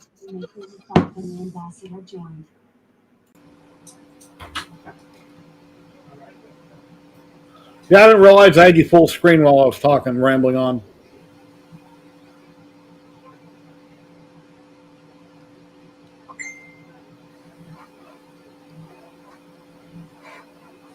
How would I compare? Let's compare the SV08, which has Clipper, to an older printer like an original Ender 3 or an Ender 3 Pro, night and day. The Ender 3 Pro, stuff from like 2018, 2019. It's complete garbage to all the new modern day printers that are out there, where they don't work out of the box. You got to put a million mods on them and tweak them. And like we all used to tell people, learn the printer before you upgrade. And they say, well, I got this new printer coming. What should I change? Learn the printer, learn the settings, get it to print right, and then change one thing at a time. That way you learned if something goes wrong, you know what went wrong and why it went wrong because of that upgrade. Nowadays, you don't need to upgrade hardly nothing on printers. They just work great. People like to mod them and change things, but usually everything works great.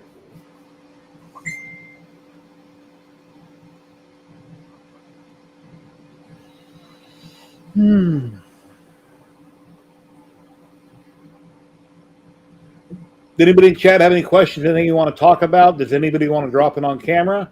If I know Yeah. who you are, you're welcome to come in and promote yourself, talk about what you're working on.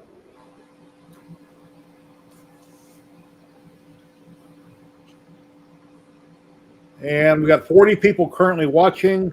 13 are on Twitch and the rest are on YouTube. Thank you, everybody. Please consider following, subscribing. It's free to do so. Follows and subscribes are free. If you'd like to become a channel member over on Twitch, you're welcome to use your Amazon Prime. If you haven't already given it out to another content creator, I would love to have it. I've got 5 subscribers on Twitch, 724 followers on Twitch. YouTube, I'm at 6,800 subscribers, something like that. So, but I've been live streaming this weekly for the last, 2.5, 3 years now. Every Saturday we come on and do this. Sometimes we have a lot of people on.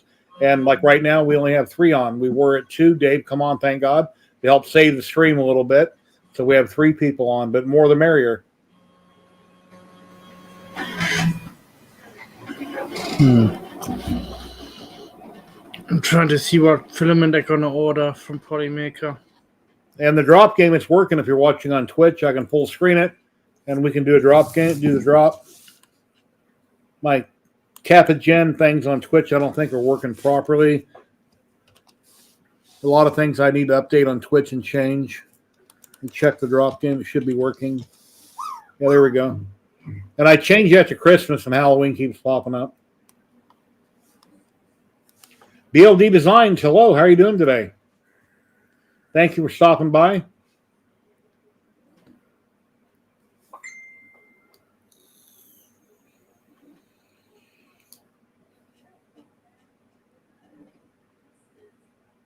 And as you can see, I've got a messy room. I got filament right here from the Bar 3D. There's 3 rolls. They're different colors. I'm trying to figure out what to print so I can do some content on shorts and on YouTube for Trevor. And I'm just drawing a blank. What should I print? What's different? What's neat? What's really big? And lately I've been printing almost everything on the SVO8. Putting a lot of hours in on it. And then I've been working out in the garage the last couple of days, straightening it up. And I got a vacuum former put together, but I haven't tried it yet. And I got that CNC put together. I got to get content out on it.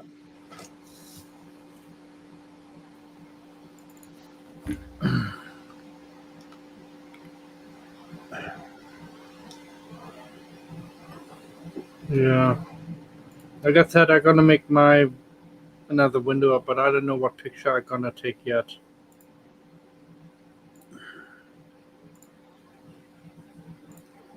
Here's a vacuum former I got put together.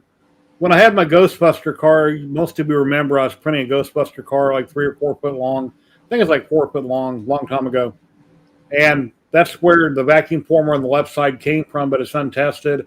Then I printed the buck there that you can see right here. Here's a buck, which is a mold for the Master Chief helmet at 105%.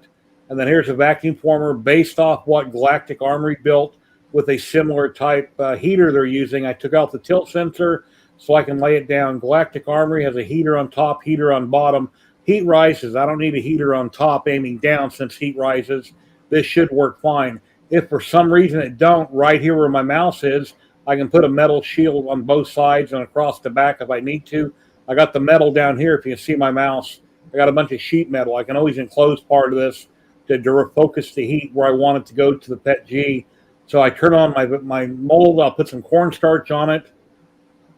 I'll turn on the shop vac. I'll heat this up once that sags about half the size of the mold, probably 3 inches. I'll grab it, slam it down around it, and it should vacuum form down around it. And in theory, it should work, but it is untested. And that's what I got going on out in the garage.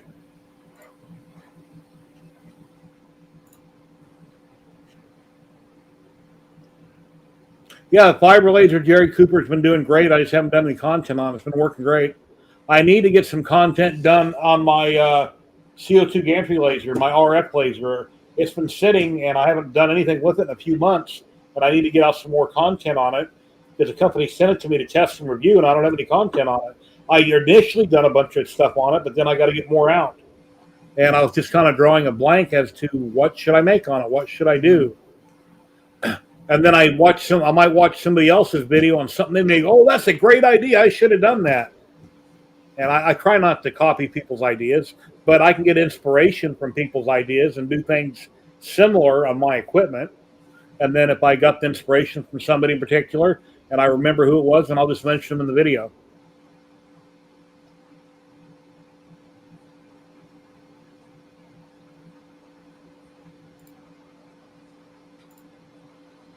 Lee Murray 3D, hello, hello. Yeah, Dave is on screen. I seen you guys walking around on his live stream this morning. I know you guys went on late. I was looking for you right at 9 o'clock, and I guess you're having technical difficulties. I'll go back after the stream tonight, and I'll see what you guys posted. I hope you had a blast. Looked like a lot of fun.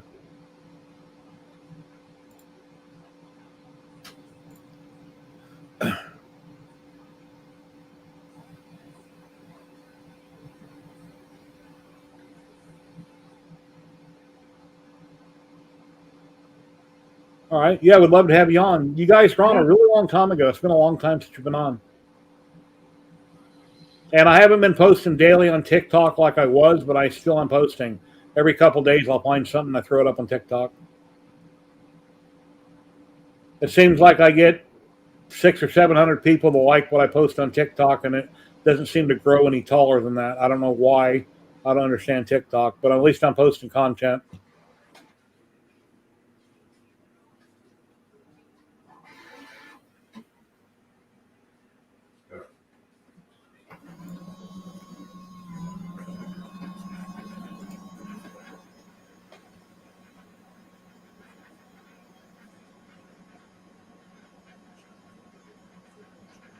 But if any of you would like to come on and chit chat, you're welcome to do so. I can repost a link in chat.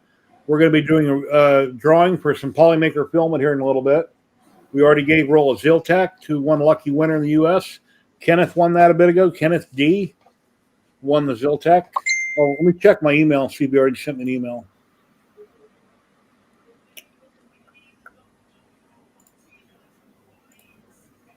Nope. Well, he'll get it to me sometime today.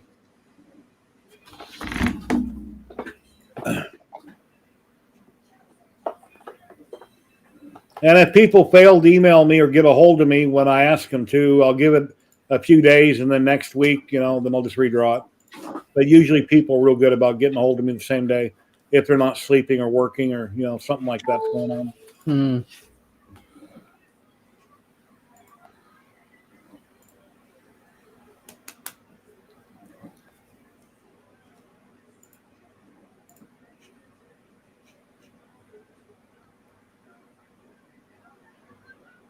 Okay, yeah, he's working right now. Okay, no worries.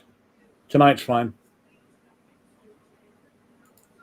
I used to tell people whenever in the next couple of days, and then I occasionally, a long time ago, people would forget and it wouldn't come in.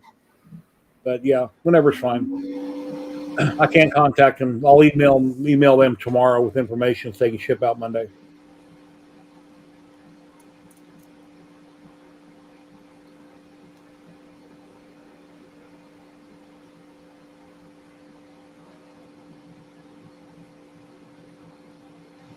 Hello, Roger Brown. How you doing today? Yeah, slow day on streaming. We got 3 people on. It was just me and Matt. And then Dave was nice enough to drop in while he's driving home. He went to KB3D's grand opening. And Lee Marie was there. Zanymaker Zach was there. I'm not sure who else was there. But I'll see when I watch the content over on YouTube or Facebook, wherever they post it. That'll be good to see. I always watch everybody's content. And first thing I do when I watch a video is I give them a thumbs up. Because whoever the content creator is, it's a lot of work and effort to go through all that and do it. At the very least, people can do is give them a thumbs up for their whatever they posted. So, Yeah. Something everybody should always do automatically. Yep, Ladybug, you're sitting next to 3D and Dave, aren't you? Pardon me? Isn't Ladybug Dave's wife? Of course. All right, yeah, you heard me. Smiled. There she is. Yep. Yeah, I've never seen you on camera.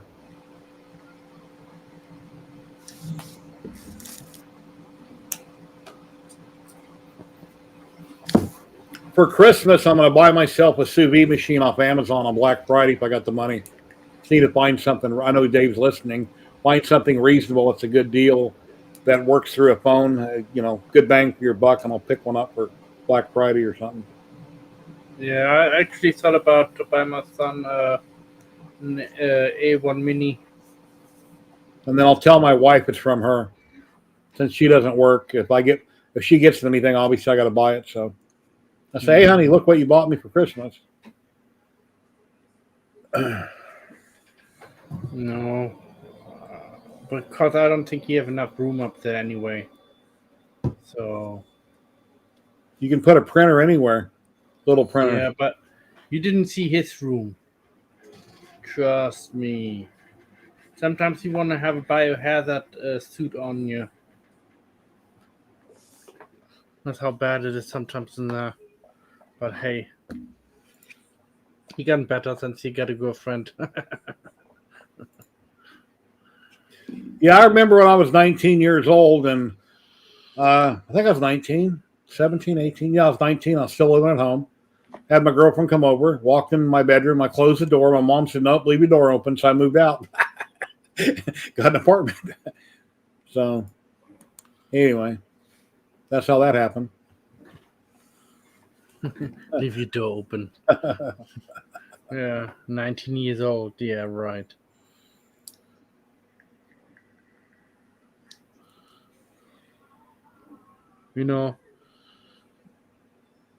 I'm not like this, I'd rather have the kids be safe at home,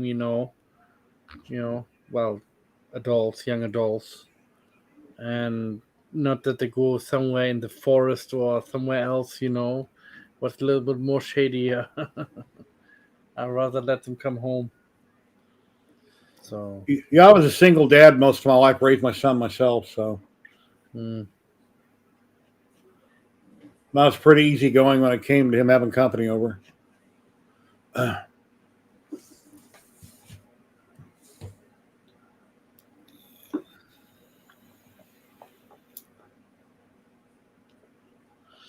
yeah, my print's gonna be finished hopefully soon. Yeah, my son's birthday's on the 8th. I think he's going to be 37, 36 or 37. I have trouble. He's gonna be 37. He's born in 88, November of 88, so I think he's going to be 36. I don't know.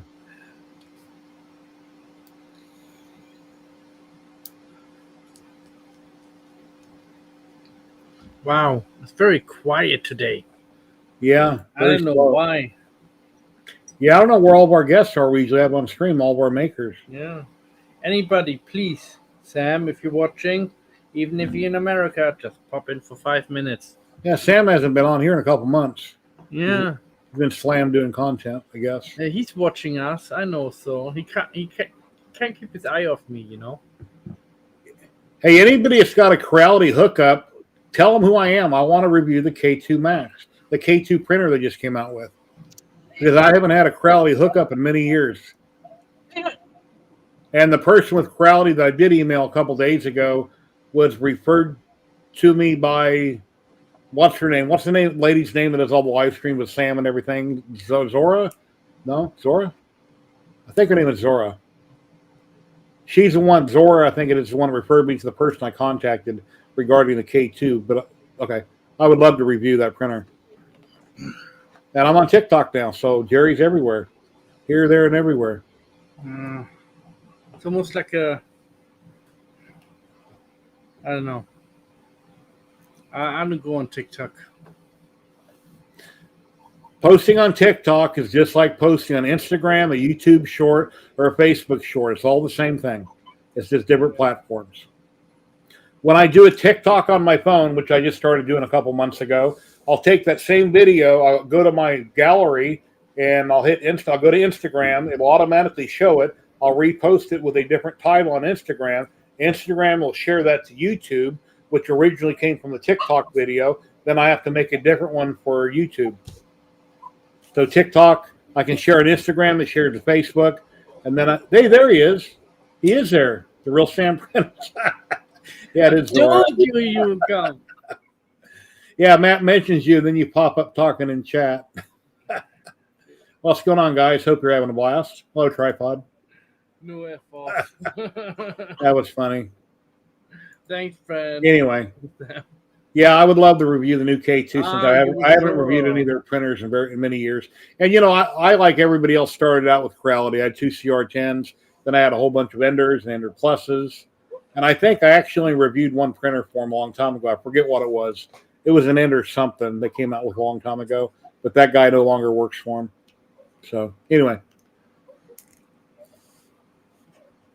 Let me look. That's the problem, too. You start streaming and you start talking. Yeah, Sam's over there breaking that K2. You know? All your pets. Every time. brand at Creality.com. That's who I emailed. So whether they pay attention to that email or not, I don't know. That's who the email went to.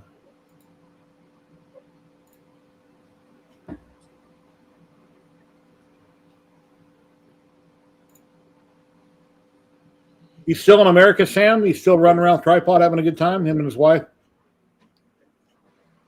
Yeah, he's Americanized now. Yeah. Probably hates to go back to UK having too much fun when he comes over here. Hey, America. You guys can keep him. Yeah.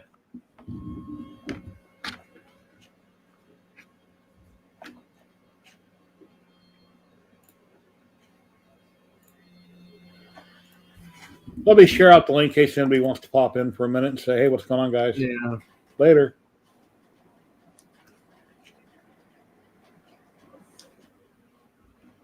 I wonder.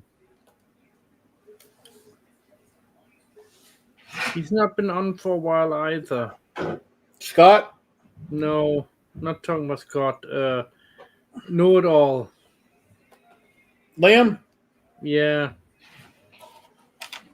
Anyway, here's a helmet again that I did way back in 2017, 2018 by Paul Braddock off of My Mini Factory. It used to be a free file. And he did this one on a Stormtrooper. This is called Mandalorian Trophy. Printed at 250% is what I think I did this at. And that's 2 rolls of Polymaker. And then a third started with in yellow. Came out really good. Fairly heavy. Basically hollowed. I did have a layer shift on it, which is real minor, which really sucks, but it happened. But if I paint it, I can sand it out and fix it. And then when I've done 3 of these total in my life. Here's the first one I ever did right here. This is an old print. I found another room. And then I did a larger one for my son, but it wasn't quite this big. And when I was at his house last week, I'm like, hey, wait a minute. I remember that. I should reprint that because people haven't seen that in years. Just do a real big one. So here's the real big one. I'm not going to print the stand that goes with it. And that's by Paul Braddock. I did a quick video on it. But then I realized I left out a bunch of footage and time lapse when I did the video on it. And I basically made a big window piece. Oh, you're back in the UK? All right. Sorry about the light, but I'm trying to see which light is better. Normally,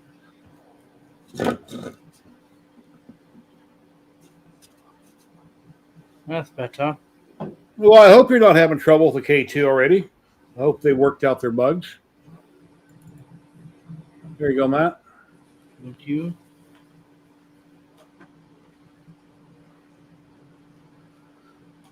As I mentioned, the S308 is finicky on filament. What type of filament you put in it seems like Polymaker, and it seemed like it got better in time. It's pretty much better than it did initially, and I'm not having as many issues with it. But is it a good first printer? No, definitely not. Thank you. If you want a perfect first printer, almost perfect, I still say Bambu Labs has the market held on that. Yeah, I go with Bambu 2. Go with an A1 or P1S. It's like 90% perfect. You can take a person who knows absolutely nothing about 3D. You could buy it for them for Christmas.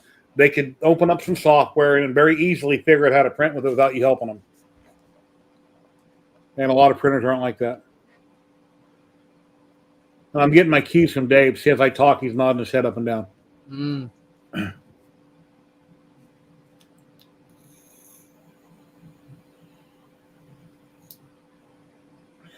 Big Bad Joe wants to know. With this We see the black way that black it is, where oh yeah, we did. Saw the black spots. See this oh, yikes. No, I didn't hear anything of what he said. Big Bad Joe, no, it's basically little frames what are glued together. So each individual picture has their own little frame, and I glue them all together, the frame itself. I used epoxy glue.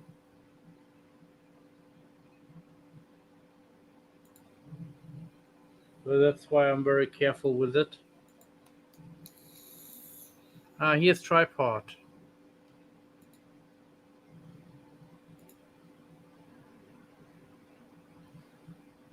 Yeah, Lee Marie, thank you. On my Gmail, I checked it on my computer since I never checked Gmail on my phone.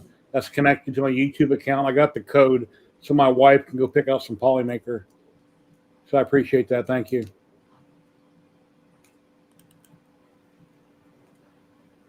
Yeah, when I entered, because I'm a Polymaker partner, I'm not allowed to win Polymaker filament. I figured, well, maybe I'll get lucky and you won't draw my name on that particular item, but it happened. So anyway, pass it on to my wife. That's happened before. Appreciate it.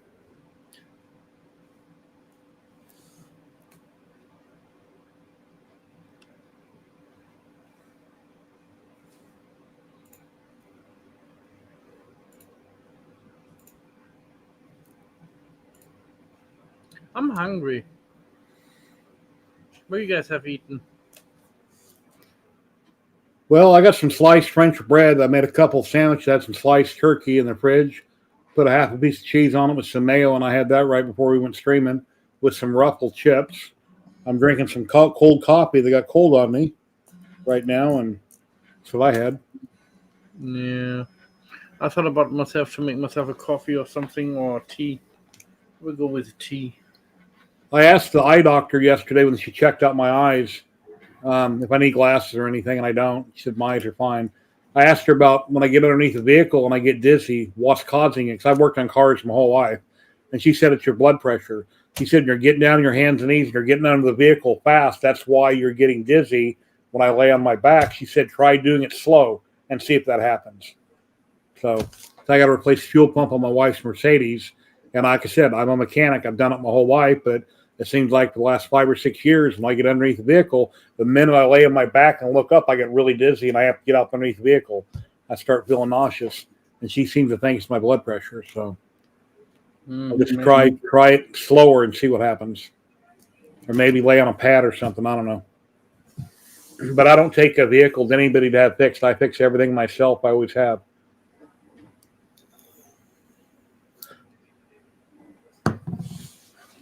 Like this sign I got for Christmas last year from my sister. That's me. Picks up everything. Okay, if you're that, can you please fix world peace? Can I what? Can you please fix war to world peace, please? Oh, come on. You said you Green can fix Floyd, what's everything. going on? How you doing today?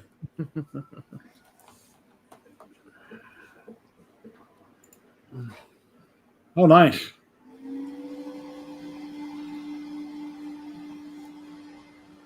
Yeah, my wife wants me to pick it out for her. She doesn't know what to pick, but Polymaker has so much. And yeah, it's like you go to the grocery store and you go on the chip aisle. It's like, what do I buy? There's just too much. What, you want to have less choice? Ladies and gentlemen, we've got Mars T 3D popping in. Hello. How you doing today? Hey, good day all from Australia. It's been a while. How you been? Busy, busy. printing and printing. Cool. Thank you for coming on. Nice having you. Yeah, no worries. I just updated Orca Slicer, the official release, not the beta. Today it came out. I've seen the video. Yeah. I haven't. I've only just switched it on, but I've got the thing notification, something about Moonraker. I've got no idea how the hell do I update that? Like, because I think I'm in main sale, so that's not Clipper, is it? Clipper has two versions. They got main sale and is it Moonraker? Yeah. It's like two different flavors of Clipper. Yeah, because I've got into GitHub and like I've typed in Moonraker, but there's no update. Like, because I've got a Mac, there's nothing for Windows. There's like, I don't know how to update. I've got no idea. What printer? The Sovol SV08. Okay. Yeah. Are those donuts? Yes. And Lamingtons. Man's getting hungry.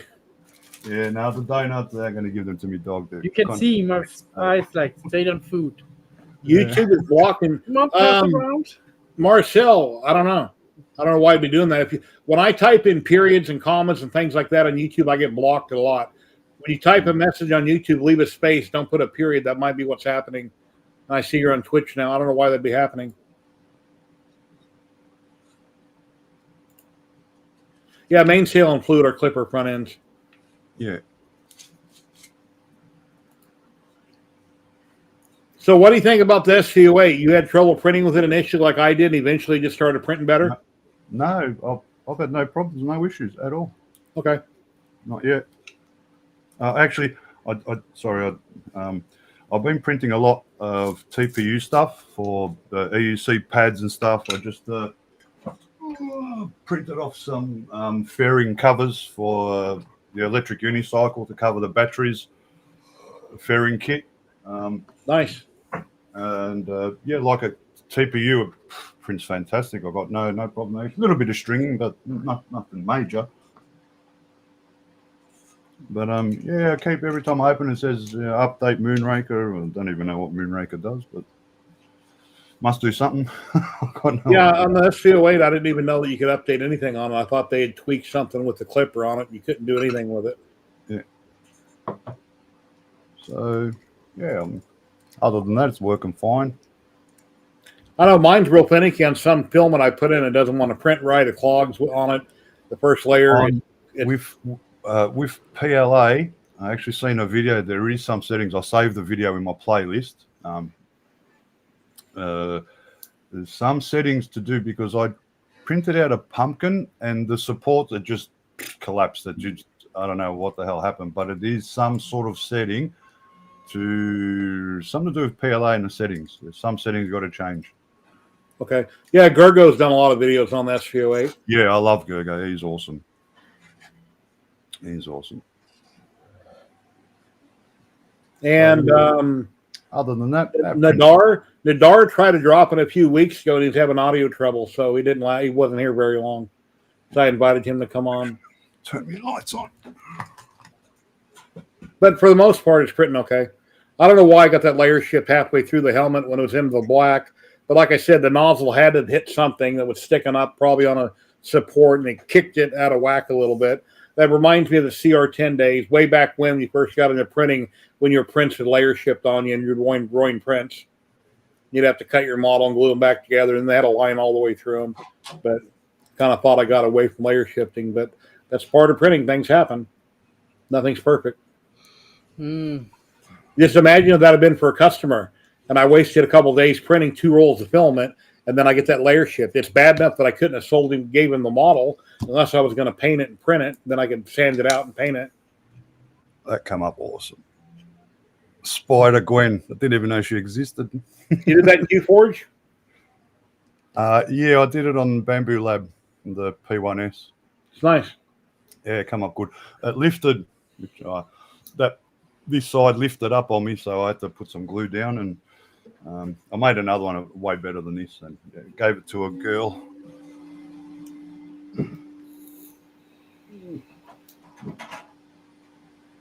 But so far, I've sold the last 2 phone holders made for a lady, like these ones with the holes cut out for your speakers.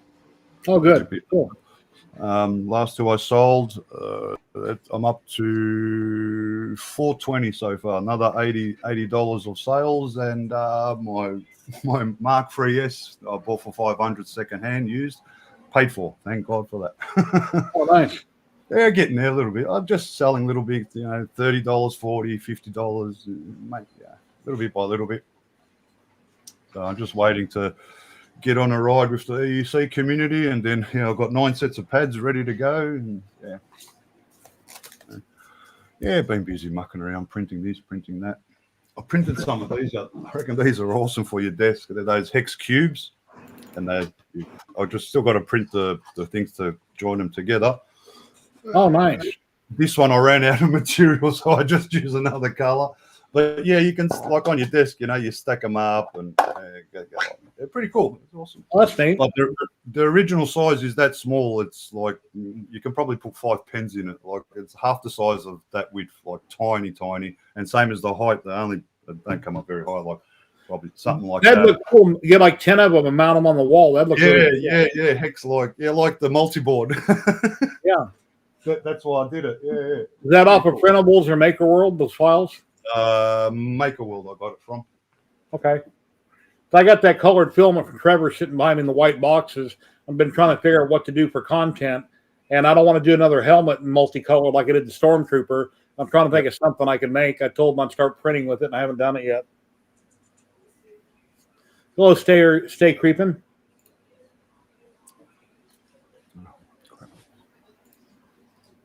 No worries. You're always welcome. Yeah, I do all the dishes and cleaning around here. House usually needs to be mopped or dusted or something. Or clean the restroom, something.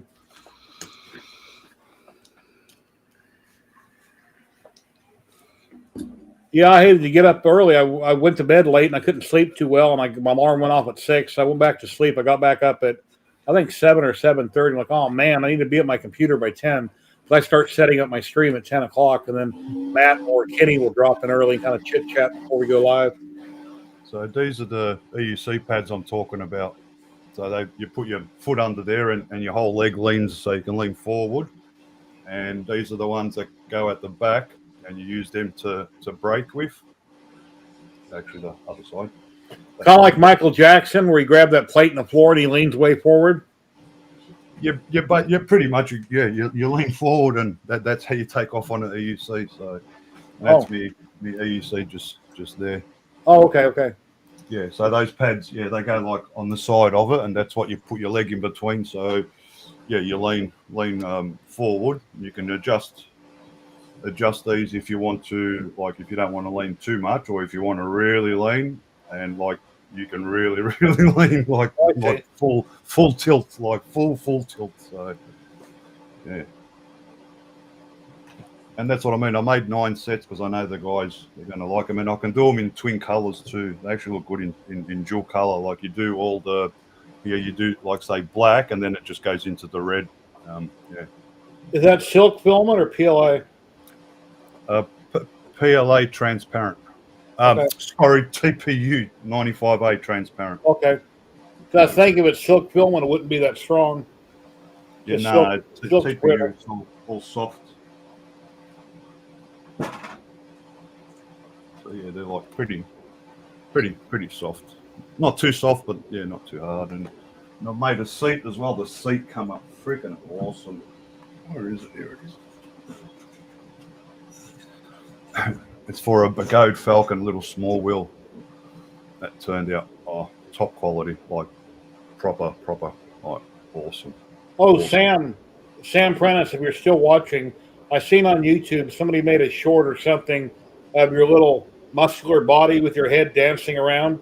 They used some program. Oh, it was Joel with Polymaker. Yeah. I guess he's using a program last night. He's got you dancing around some program on his phone or something he was using. Then I seen another thing on Facebook. I don't know what program it was, where you can take any image and it makes it talk or dance. Oh yeah. So.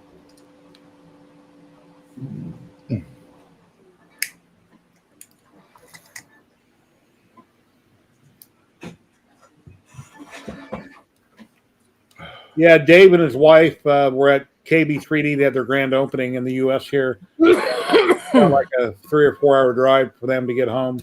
And Lee Marie 3D was there, and Zany Maker Zach, that's normally on the screen, was there also. Well, you got an enclosure on it. Yeah. Finally, sorry, I'll change back. Yeah, the enclosure came in about 2 weeks after I got the SV08. And that internal fan doesn't work unless you're running ABS or carbon fiber. Hello, Rich. How you doing today? Yeah, I was talking about those amazing stickers you sent me out from all three of you guys. I really appreciate that, my friend. Hope you're doing well. Here's a link if anybody'd like to drop in.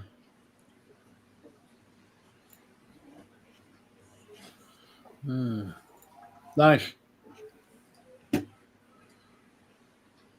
Yeah, we always have lurkers, so never, always be nice. Don't ever say anything negative about anybody, because you never know when they're watching. And just remember, whatever you do say will be there forever. So always be polite to everybody. Mm-hmm. Mm-hmm. Montana Maker, hello. How you doing today? Yeah, I've been streaming for a little over 2 hours now. We got 46 people watching. We're going to be giving away a roll of Polymaker filament in a little bit. We got 19 responses. And we got 15 people watching on Twitch. And I've been doing this weekly live stream for, 2 to 3 years. I'm not even sure how long. And I used to interview makers all the time, and I quit doing that a long time ago. I'd try to find somebody every week or every couple weeks, and I'd do a one-on-one and would tape it. And then, actually, I usually did it live. So, I'll be right back. Okay.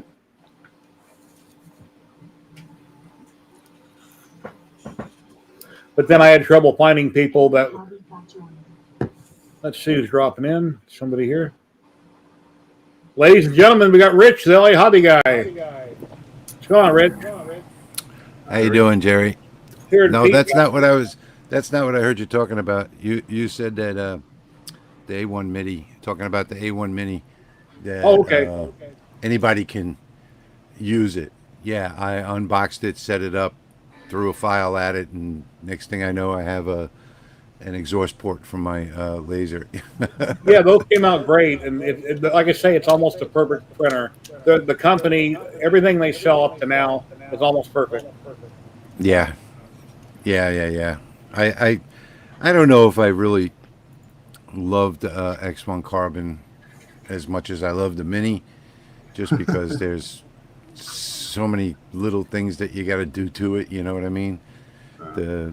I guess the service and maintenance, and you got to get in. So I don't know. I just don't. I like the Mini. I've been using the Mini more than anything. All open, lately. you can get to it easier. Yeah. Yeah. But I've been actually working here in the shop at home while I'm recuperating from that last surgery that I had. And I decided to build a workbench. I can show you. So my second workbench behind me, and that one is, I guess you would say that's like 100-year workbench. Uh-huh. It's definitely overbuilt for sure, but I'm guessing that it'll probably stay here pretty much forever. But I'm working on getting set up. Working on getting set up for tonight's live stream. As a matter of fact, that's what I'll be doing tonight, right there. Nice. These are all hand-drawn graphics. I've got a bunch more for Christmas that I did about 6 years ago on a tablet, and I just recently converted them to Lightburn files. So this is what I'll be doing tonight on my live stream. Yeah. But yeah, so that's pretty much what I've been doing for the last week. Not too much here. That big Christmas door hanger that you saw, that's almost a foot wide, and that one is 7.5 millimeter. It looks like white oak, but that's just a veneer. So it's got two veneers on it of white oak on either side, and it's 7.5 millimeter MDF. Yeah, all my So, tables and everything around the house here in the garage, I build everything. I go to Lowe's, pick up the wood, and I have construction background, so I build everything. Yeah. Well, that bench I did out of 3/4 inch MDF. Uh-huh. So I used 4x4s and for the legs, and 2x4s for the shelf. I started to clean up some of the old oak flooring. I got I don't know if you remember me mentioning this last year, but I got I stop at home sites, where they're remodeling or building. Oh, yeah, they throw away all kinds of good stuff. Yeah, I wound up with 1,800 square feet of red oak 3/4 inch tongue and groove flooring that they had just put down in the house, and they hadn't even gotten past the first room, and the owner of the house that they were building it for came in and said, "I don't like it, take it out." Yeah. So it all went into the garage, and I got 1,840 square feet of this oak flooring, 3/4 inch oak flooring. So that's what I used for the bottom shelf of that workbench over there. And I've been using it up in bits and pieces. There's not much you can do with, 8-inch wide flooring. You can do some laser projects and things like that, but I've been using it for lots of stuff. I made a bed out of it, the backboard of the bed. Yeah. I built a frame and then slid those in, the tongue and groove. And so it came out really, really nice. That was about a couple of years ago that I made that bed frame. And then I made a dresser out of it. So I still probably have a couple of hundred square feet left. that I have in the shed next door, and I've been trying to look for ways to use it. So that's one of the ways that I used it was on the bottom of that new workbench. I was on a job years ago, and they're remodeling it. And I called up my brother because they were getting rid of all the French doors. They had tons and tons of glass French doors, and I got like Yeah. 6 or 7 sets for my brother. He drove into Vegas from front, picked them up, and he put them in his new house he was building. Because when companies remodel, they usually don't want to mess with that. It all goes in the dumpster. They got a job to do. They're not going to screw around with it. Sometimes employees take things home, but usually it goes in the dumpster. Yeah, So, yeah, yeah, and they'll tell you ahead of time. So I don't just go there, unarmed to these Yeah. work sites. I'll go there with a box of coffee, from Dunkin' Donuts, yeah. and a dozen donuts. Bribe And people. Yeah. even if they don't give me anything, they remember that the next time they see me. Yeah. So, and the next time they see me, I show up with it again.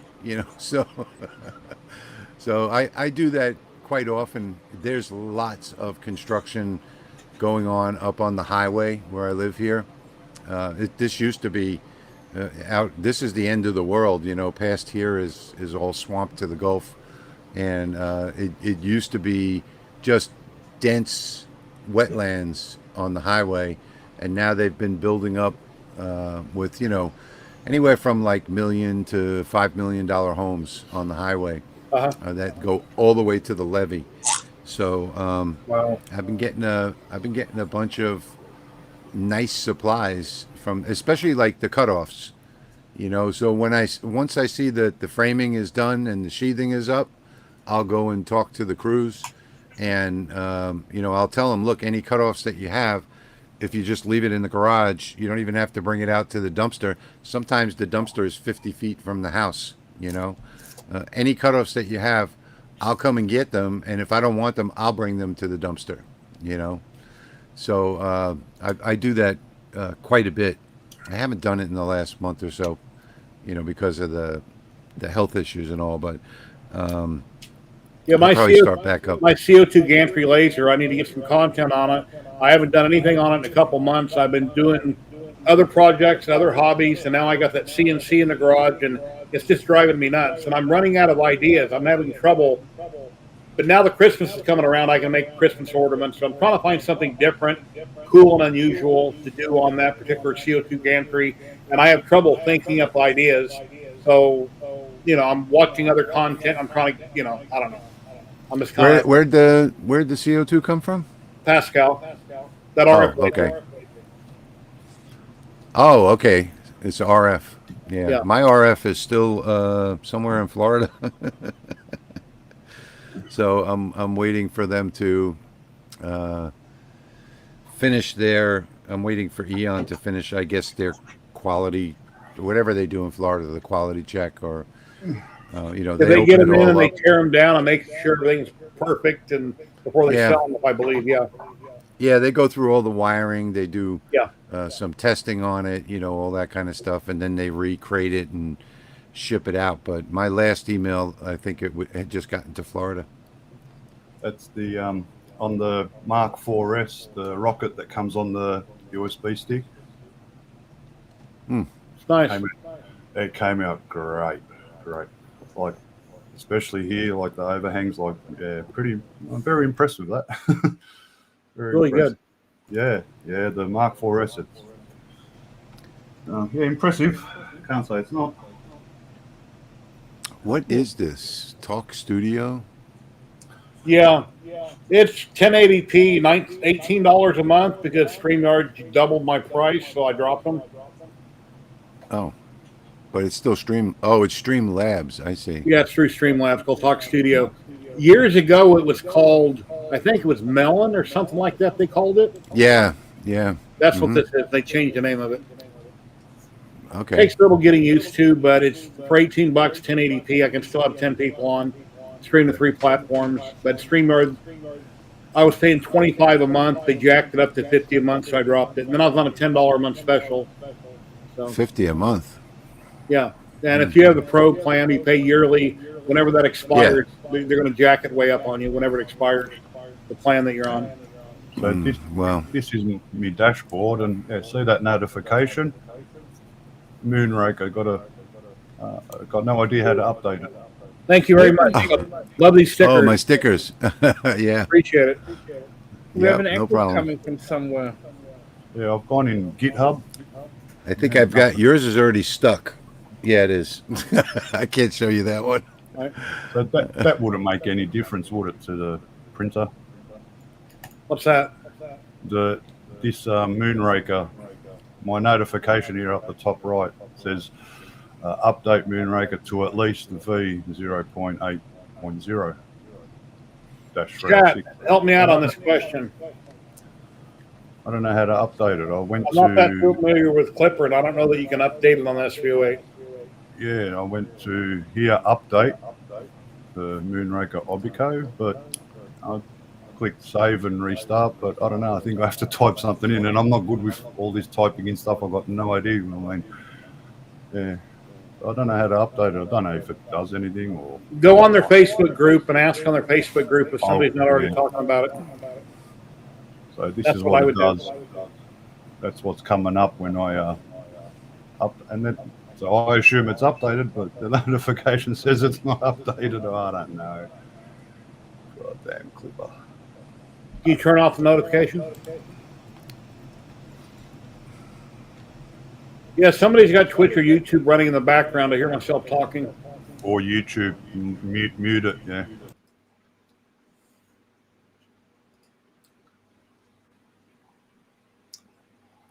So yeah, other than that, that's running fine, running good, printing great.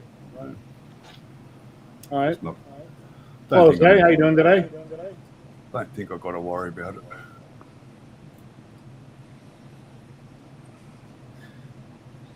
Yeah, that's what I originally heard on the SV08 is that don't mess with Clipper, don't update it. Montana Maker, wow, thank you very much for $9.99. I really appreciate that, my friend. Thank you, sir. Greatly appreciated. A few months ago, the V2.0 on Clipper, because I was on V1.1, and it was a better release. And just this morning I seen a video that the official release has come out for up, so I updated straight away. Haven't printed nothing, so I don't know if I screwed up or not, but I can always go back to the older version, so if worse gets to worse. But it should be all right according to the vid I saw. Dave said he's driving and can tell you exactly what to do there. That's okay. Thanks, appreciate that. Usually someone, puts out a video. I actually thought Gergo would have done it, but he hasn't done it either, so I don't know. I'm not sure.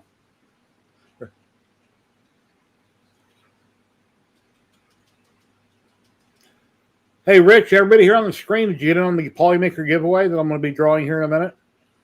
I've got a Google form pinned at the top on YouTube, or I can repost it in chat if you don't see it. We repost it in chat. Are you talking to me? Yeah. I'm going to be giving away a roll of Polymaker in a minute. If you haven't entered, you can. Here's a link here in chat. No, I have. I still have about 30 boxes. I don't want to. I'd rather somebody else win. Okay. That's a lot of filament. Yeah. Bambu Labs keeps sending me cases of filament for some reason. Nice. That's good. Wish they'd send me some.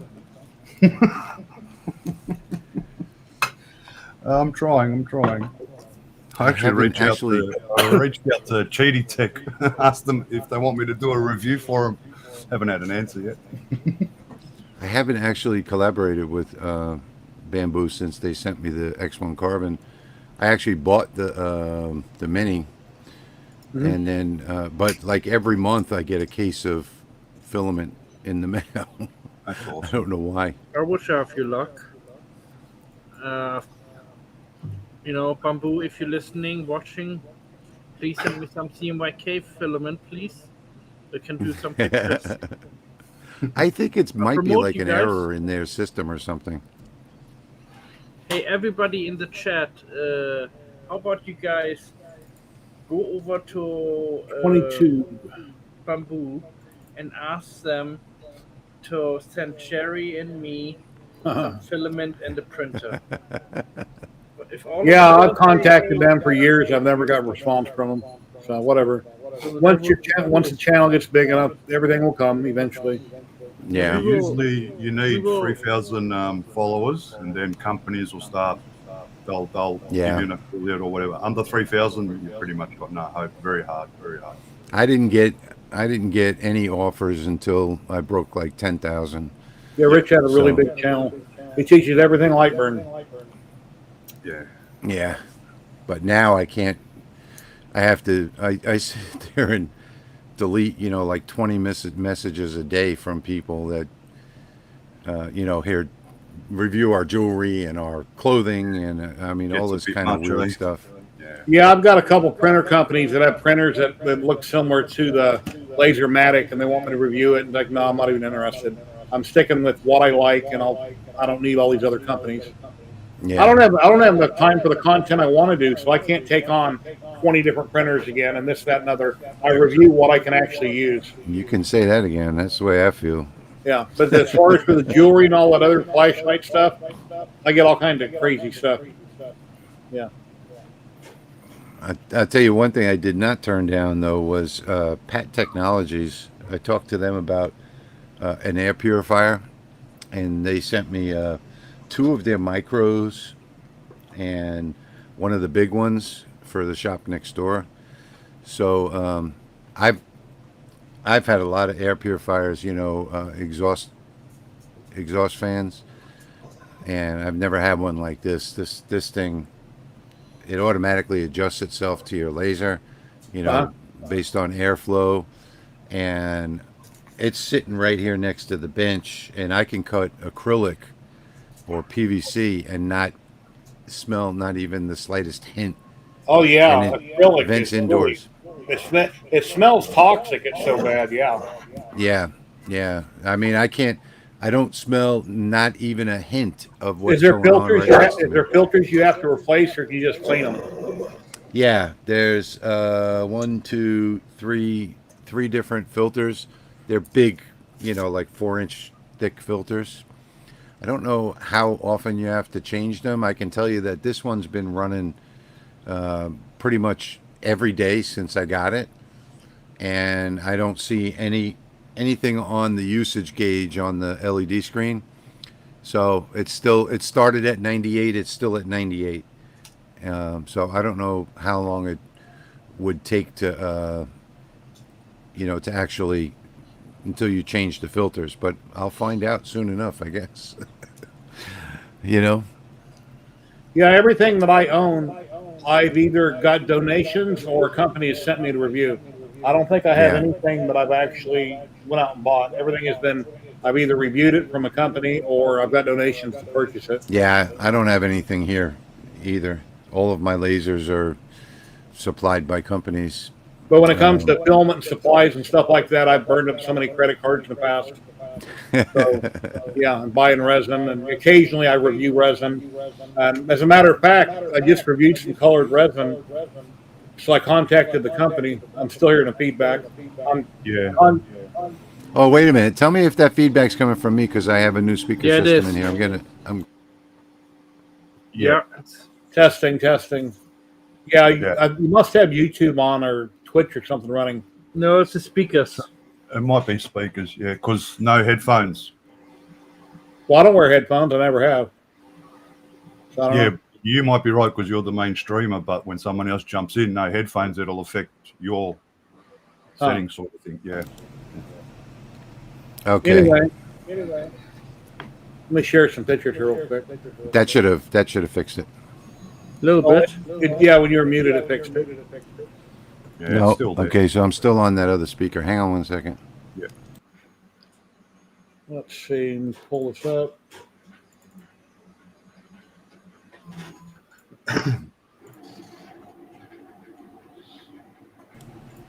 Okay, here's a power supply I've got coming in the mail. I'll have it by the 7th for my Oh, computer. nice. People Nice. donated to me. I got wound up getting $96 in donations. This is like 140. So once it comes, I'll be putting this in my PC and hopefully DaVinci Resolve will quit locking up, kicking me out of the program, shutting down my computer, turning off my monitors. Yeah. But here's that statue from Sanix I'm going to be doing. And I do have a little bit of blue resin, but not very much on Stargate, but I'll be printing that soon at 1/6 scale. Here's what Matt did a bit ago. He's got this in his window.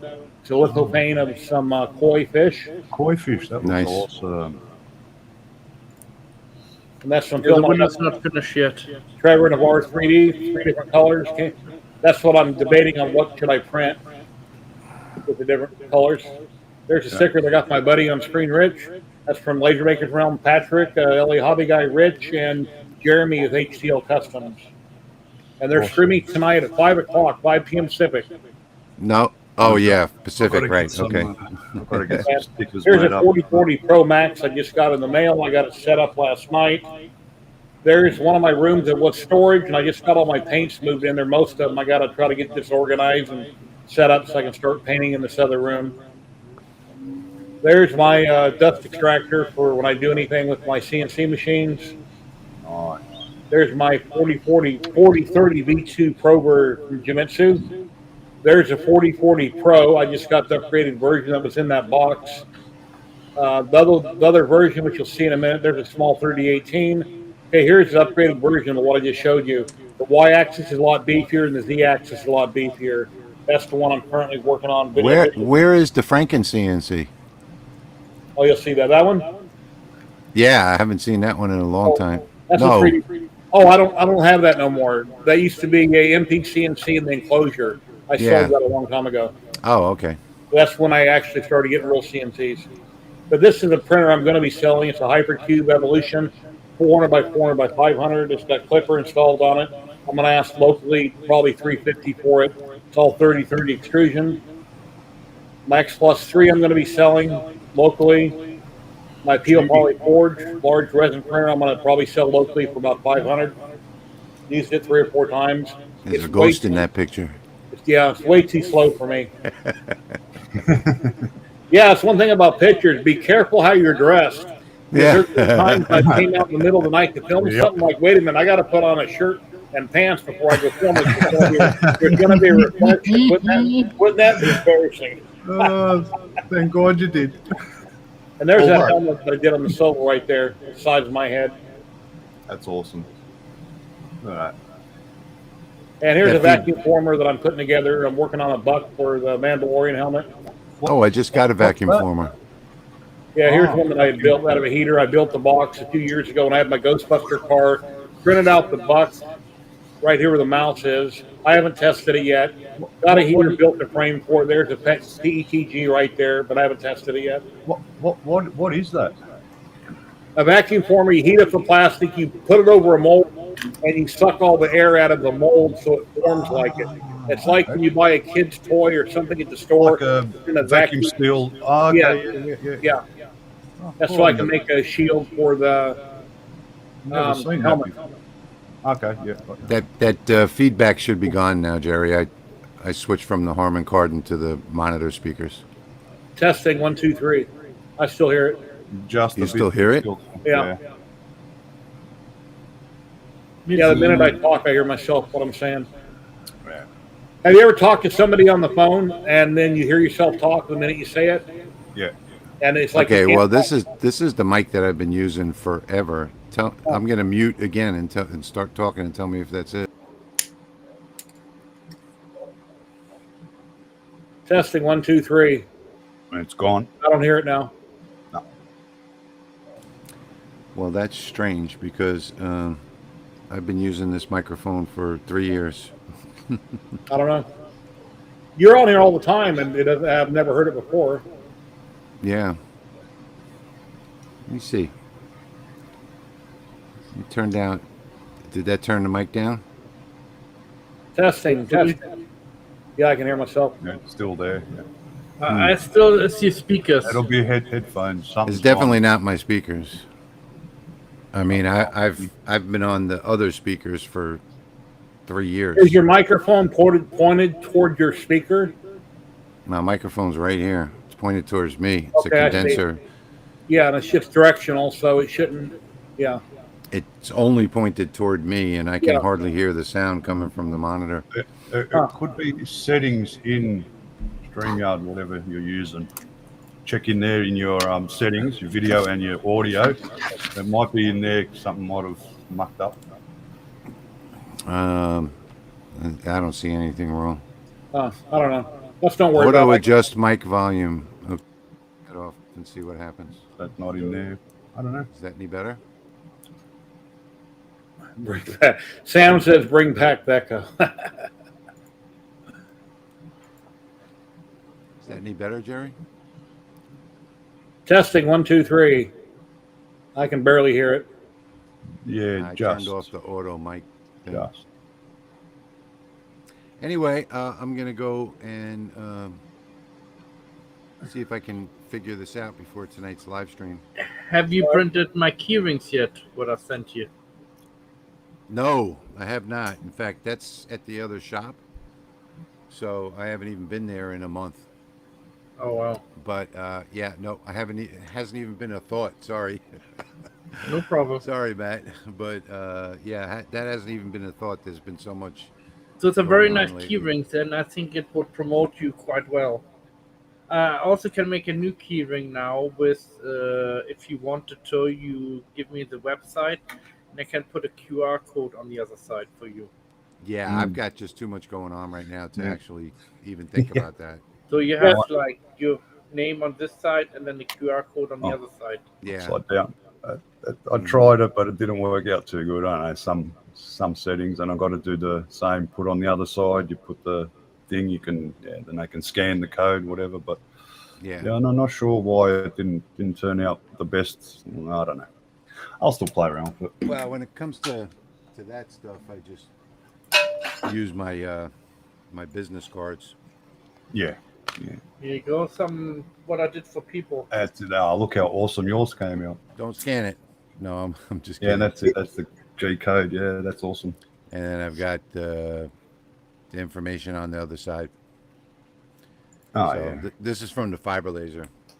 Yeah, Marcel, I'm using Talk Studio, so I can't right-click on him and change anything. It's in Talk and Studio. This one is in color as well. So there's 3 different colors there. Okay. All of them are actually. They come out awesome, Matt. Yeah, I won't be 3D printing anything like But that. a little bit thicker than I call these micro coins. Yeah, that's thicker than like. Yeah, I think Yeah, this is. yeah, I don't know. yeah, Yeah, yeah. I can see yours Mine is a lot is- thicker. Yeah, Mine is, I think. up I to like that with the 506. writing on the outside. That looks good. Yeah. All right, Jerry, I'm gonna jump out. I have to figure out what's going on with this microphone. Nothing's changed, so I don't know what it is. All right, Rich. Well, thank you for coming on. We'll be sure to watch you guys later. Thanks. Cool. Okay. Take care. Have a great day. All right. Take See you care, bud. later. Let me reshare Trevor's video. The video that he did last week that we've already seen. If you guys weren't here last week, I'm going to replay that. Let me share my screen. Trevor did not send me an update for today, but I'll share the one that he did send me last week. That looks There's a cool, vein Matt. in it. Oh, that looks awesome. And I actually made one for LM too, but I still have to send it to him.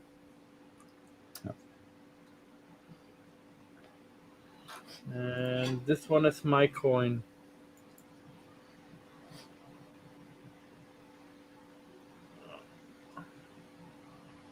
Come on. That's another. 1 second. Shouldn't show up. Yeah, we see colors. Okay, yeah. Yeah, I have to put it on Koi my fish. microscope. Yeah, that looks Yeah. good. Yeah. And and also you only can scan this code while you have a light underneath. Okay, yeah. So It's nice. this one Lopez lives. scan the code and it will not work. But once you put a light underneath, It you works. can scan it. Yeah.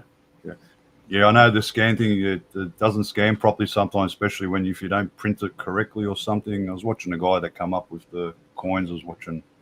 Okay, here's Trevor's video from last week. He's in Mariester, Florida, and he owns a 3D printing shop. Him and his wife run. She's in the mall store. He is on a storefront. He used to be in the mall. He sends me videos all the time, and I share him, and I promote him all that I can. But here's what he sent me last week. Good morning, Jerry and friends. Making you another Saturday morning video here as I'm getting my day started. It's another beautiful morning here in Florida. This week, I've been working on more Griffin stuff. So again, we have the Griffin launcher, and then we have the actual Griffin missile. So we, as you see, we've done a pretty good job of making it look about as detailed as we can without going crazy.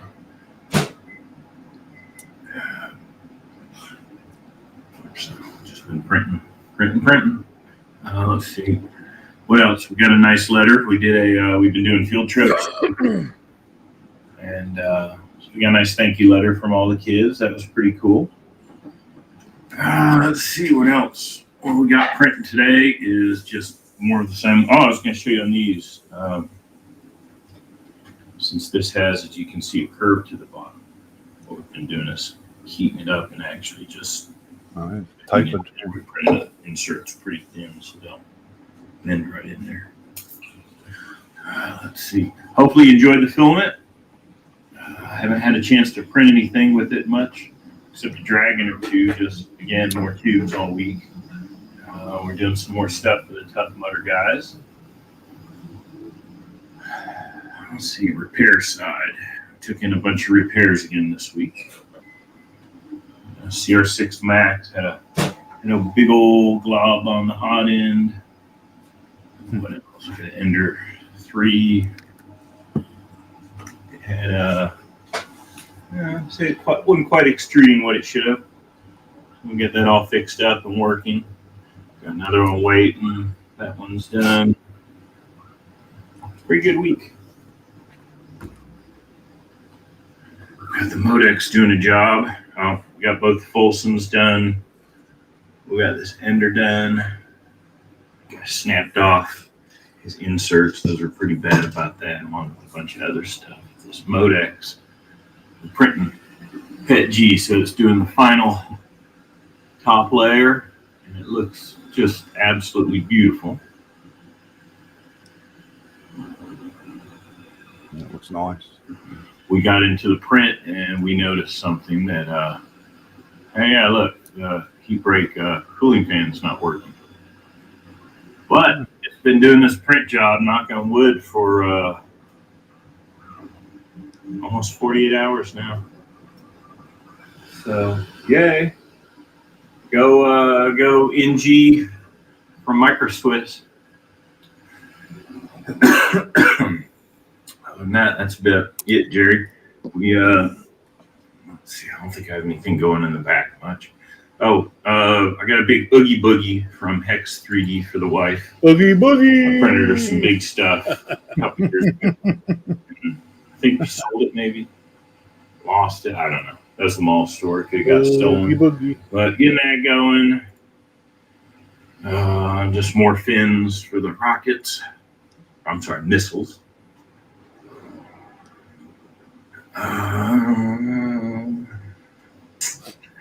That's about it, Jerry. It's been a boring week otherwise, man. Hope you all have a great day. Let's see. We put these up, little bins. We're having a hard time just finding places to put everything. So we got a bin system at Harbor Freight. We'll load that up. We got our Day of the Dead skeletons all hung up. Got that one. That looks awesome. Plexi Factory. Back here. We're only a couple bucks from Plexi Factory. Bigger than me. I'm 6'1", so I don't know, 6.5. So maybe it's tall. It came out really nice. That's awesome. So anyway, y'all have a great day, and I'll try to jump on chat. If nothing else, I'll just hop in and out as the day goes, because it's starting to get busy outside already. It's a beautiful day. Talk to y'all later. No, that's cool of him. Yeah, some nice prints there. Glendon 3D, hello, how you doing today? I think we should roll a Polymaker filament. Hopefully everybody's filled out the Google form.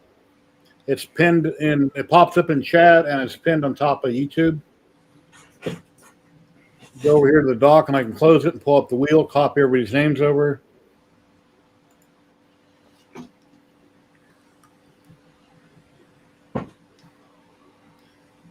And I delete these every week after the live stream over. I go through all the docs and I delete everybody's names and emails and all that.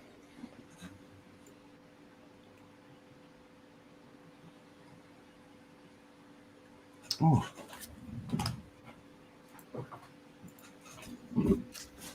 Alrighty, let's see, where's the wheel? There's the wheel. All the names are in. Just pull it up on the screen. I actually forgot. I made a light box for a customer as well. Oh, very nice. So there it goes. It's a AFL football club, Australian football rules. Football club's called the Carlton Blues. So yeah, it's got a little hole there, and I've got to order the LED light off of Amazon. So that'll be the $80 I need. That'll pay for the Prusa. Thank you. Got me $500 done. Cool. Derek, when's the last time you won filament from Polymaker? I know you had trouble like a month ago, and I gave you a new code, and you said the code worked.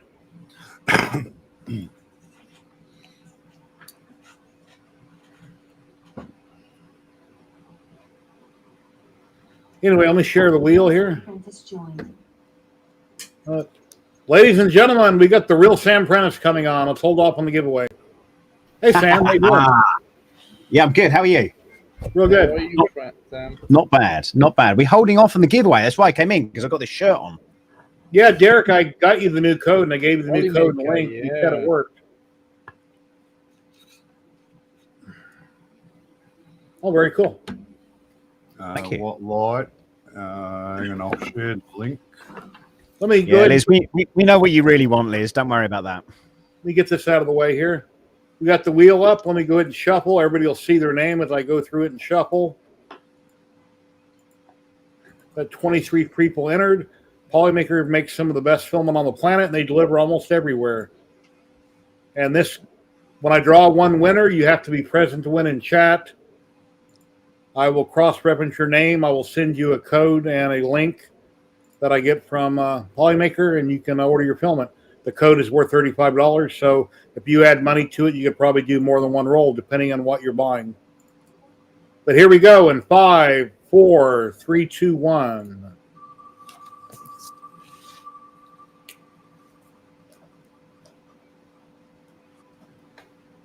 Big Bad Joe. Big and Bad Joe, congratulations. You want to roll a filament? Are you in chat? Congrats, Joe. He should be in. Yeah, he is. I'm waiting for it to pop up. I don't see it yet. I see him. He's in YouTube. Okay, I'm waiting Spin for again. comment. Spin again, he says. Oh, wow. Okay. Wow. Thank you very much, Rich. I really appreciate that.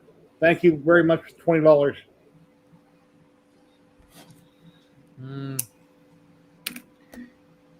Spin again. Okay. Spinning again. Spin that wheel. Let's mix up the names. And here we go. Come on, let it be me. Let it be me. Let it be me. Mrs. Diesel, congratulations. Are you still in chat, Mrs. Diesel? You want a roll of Polymaker.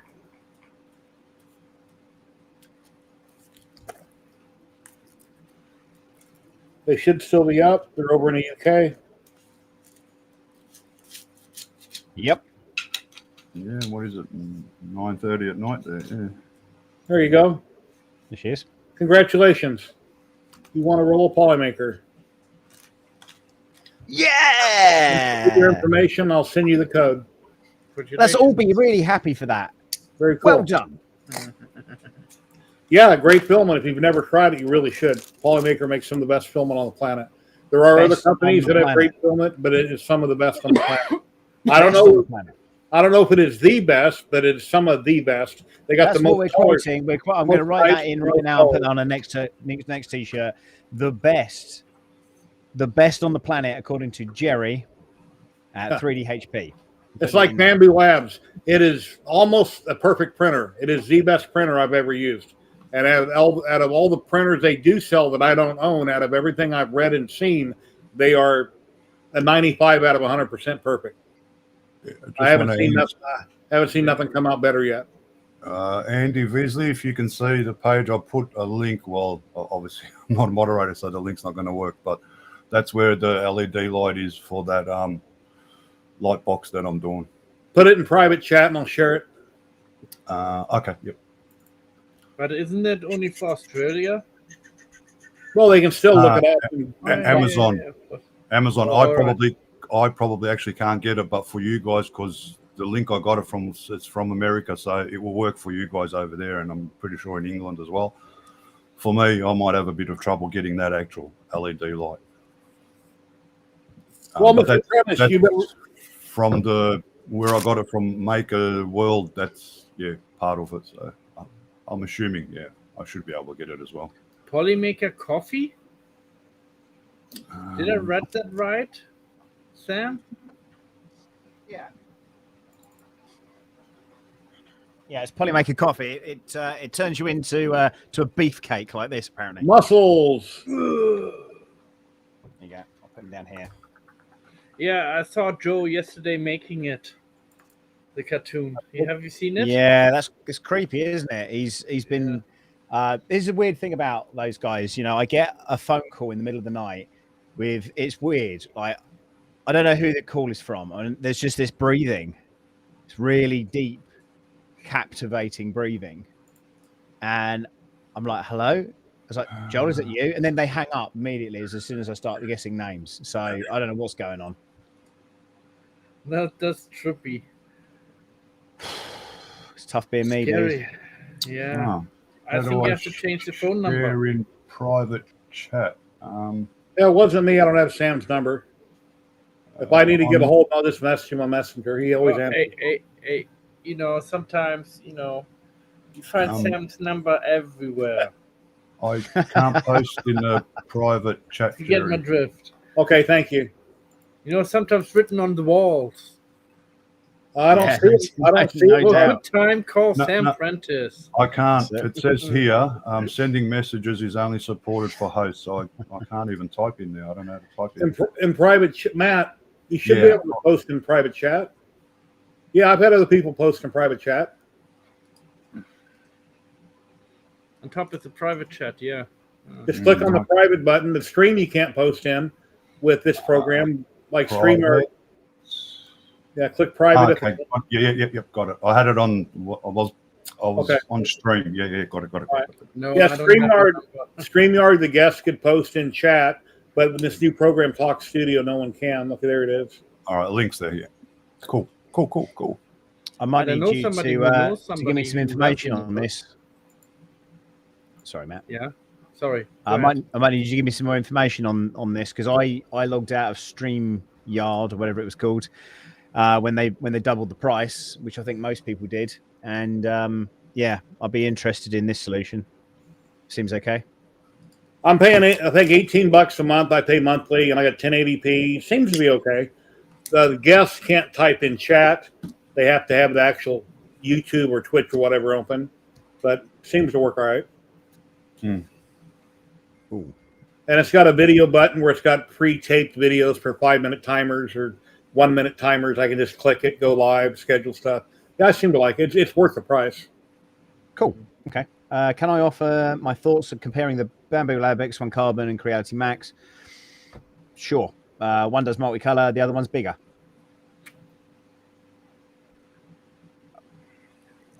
Buy Bambu though, but use my link. How much have you done with the K2? I know you've been out of the country, but have you done much with it? Yeah. Do you know what? Actually, quite a lot. I think people have assumed that things haven't been happening, but things have definitely been happening because obviously we can do remote printing, of course, which is one really good thing. But I have had the weird thing is this, and I'll be brutally honest.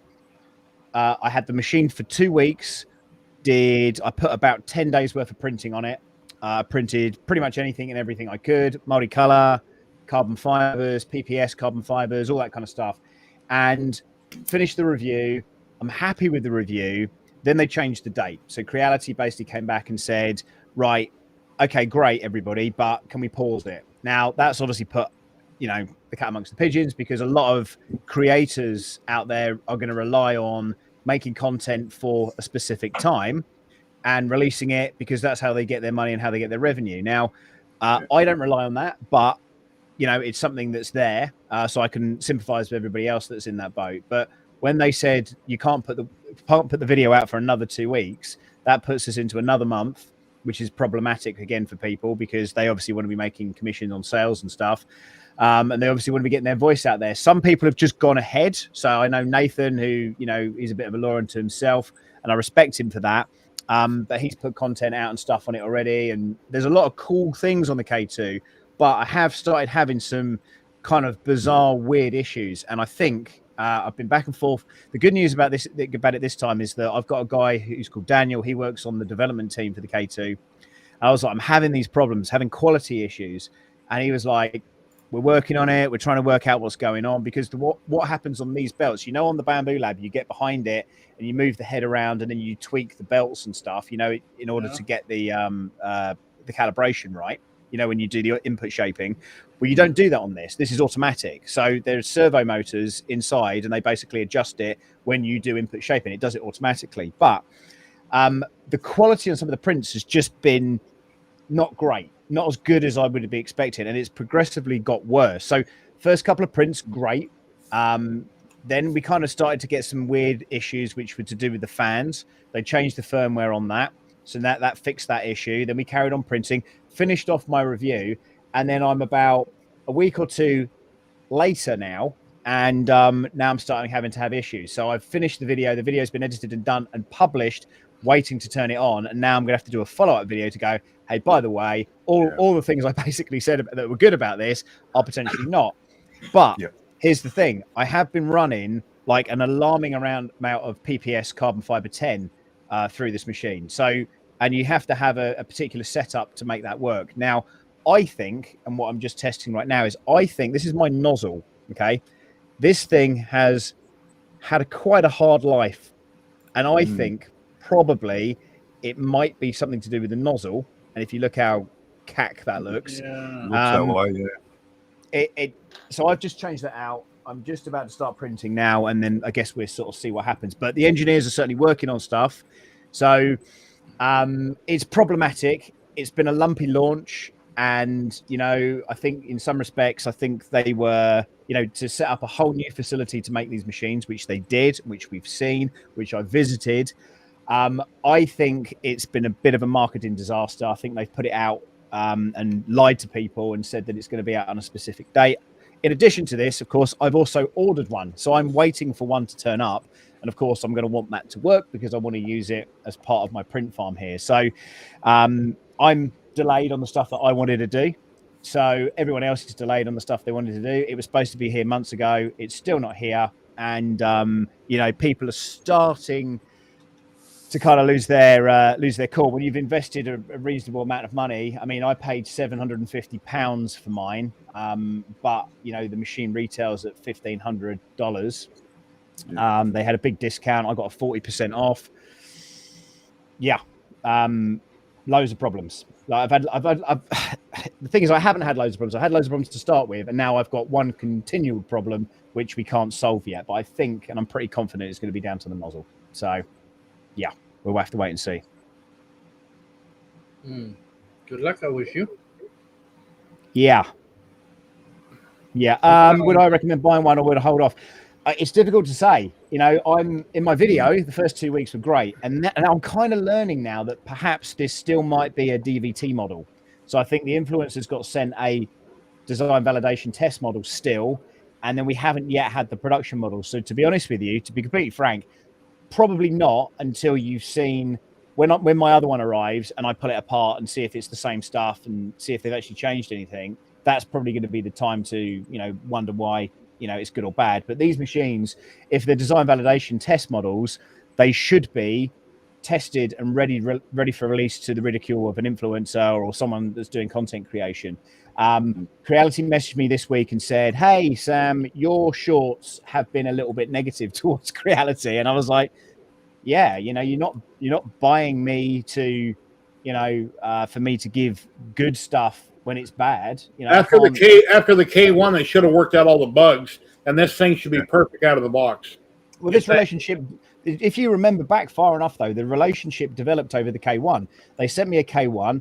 The first 2 days I had it, it was kind of working okay-ish, and then the whole hot end snapped, right? Yeah, So I was like, I was supposed to do the ShareFest thing. Everyone forgets this. Everyone's like, "Oh, you're a shill. You're doing that." Look, that isn't what happened. I was supposed to do the first ShareFest in Goshen, Indiana, after Murph. I said, "I'm really sorry. I'm not going to do that now because this machine is crap.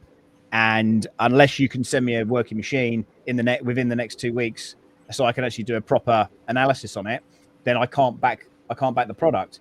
So they did that, and I tell you what, the machine they sent me was the best of the best. That K1 still works absolutely fine. And now, you know, now we got this, and there are some really intricate things that they've done on this, as I say, like the servos to sort of do the tuning and stuff. But my first comment back was, am I getting Z wobble? Am I getting this? Am I getting that? Is it the belts that aren't tensioning correctly? And the proof is going to be very much in that 2,700 orders that you're going to be seeing, hopefully in the next couple of weeks. But people in Australia and people in Canada have started to get their K2 pluses. So, you know, we weren't supposed to. So the video release is actually on the 11th of November. That's when you should be able to start ordering them from that point onwards. But I would probably, you know, fair's fair here. If you want to buy another printer that's definitely going to work right now, buy the P1S. If you want to wait and see how this comes out, well, then wait a couple of months and see what people are saying in the next couple of months. That's my honest advice on it.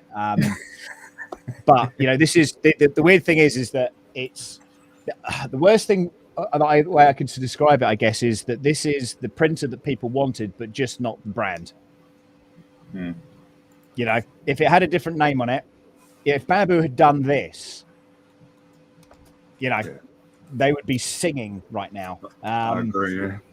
So, you know, they're this elusive tool changer, this whatever they were trying to work on that's not worked out, because they wanted to put out a machine that was going to be polished.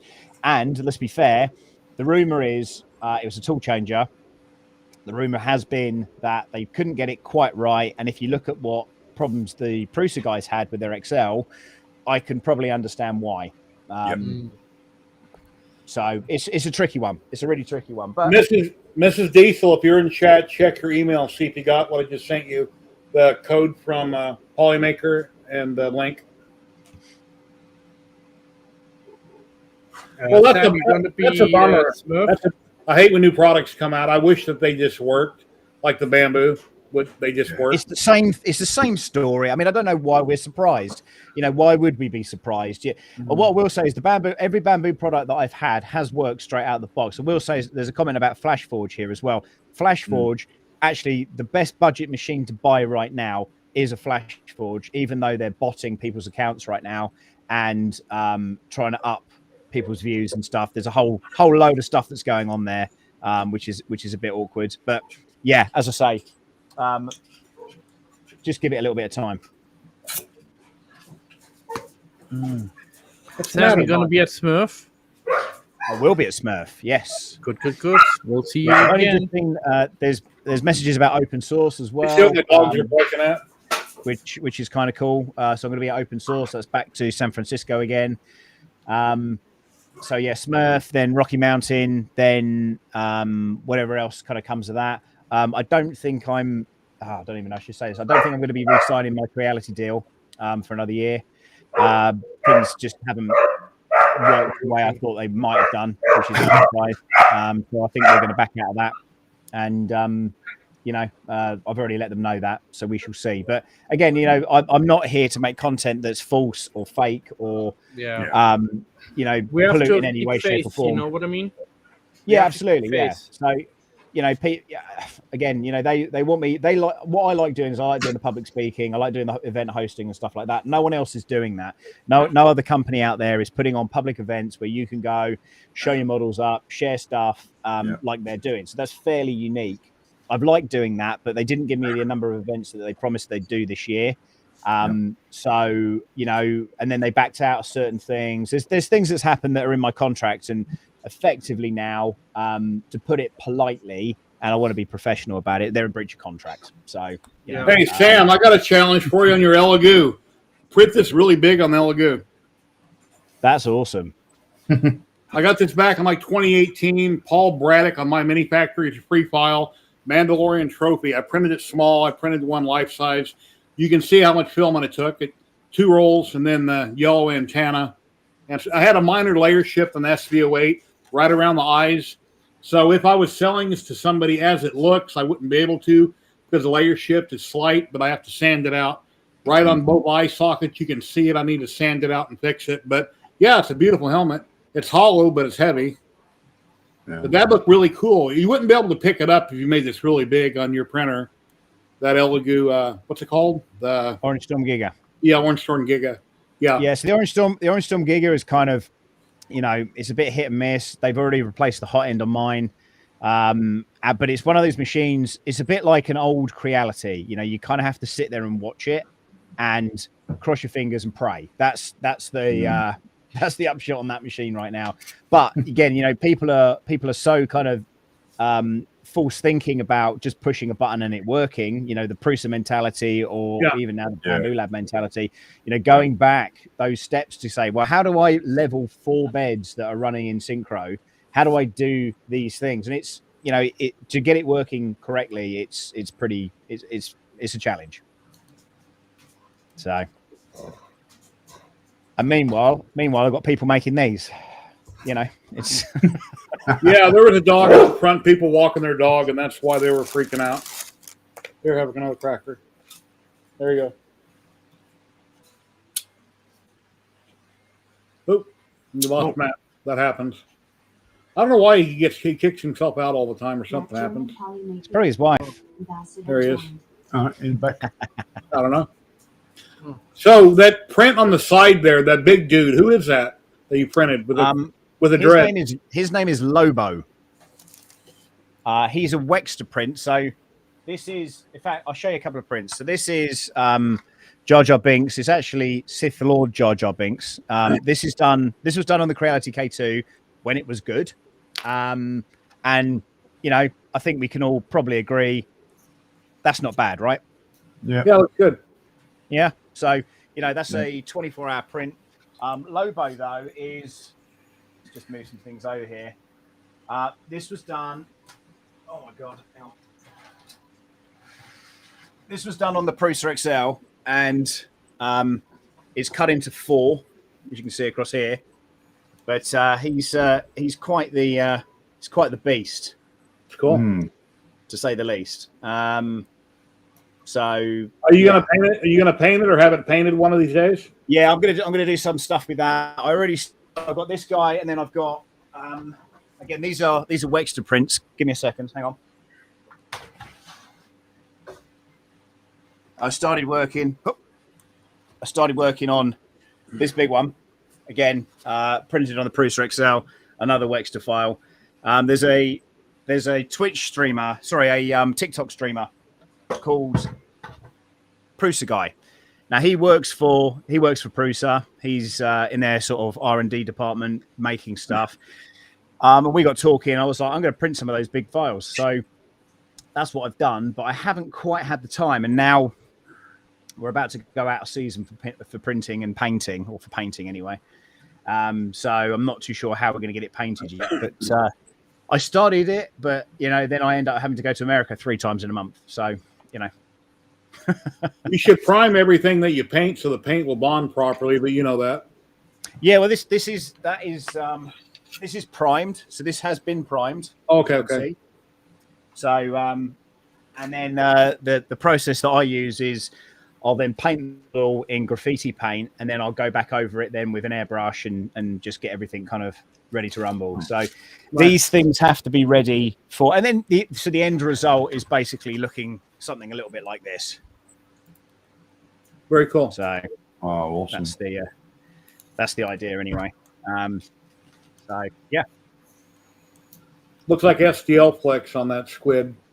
It is. That is an STL Flix one. I did a massive one of those as well. I did cut that into 4 and scaled that up. Wrapped around the wine bottle. I got a couple of them. Yeah, we got that one, and then another one I did was on Luben, and we cut that up, and yeah, they had it on their site for a little bit, which was good. Hey, K2 Kevin's here. Hope you're feeling better, bud. I was a bit worried. I haven't heard from him. He got sick and he couldn't come to Share. Oh, you were at Sharefest, but he got sick just after Sharefest, and we were supposed to go out and do some things, and it didn't work out. K2 Kevin, why don't you pop in if you got a minute? He should pop in, shouldn't he? We won't put any pressure on him, but pop in. You reshare the link. We appreciate all makers and content creators that we know popping on and chit-chatting. Even if you only got 5 minutes, we really appreciate your time. Yeah, Sam's been real busy. He hasn't been on in a couple months. And then Scott hasn't been on ever since 3D Printopia. Scott, I don't know. What's up? Haven't heard from him. I still send out my invites every Friday afternoon. Like 20 of them to random people, different people that I know.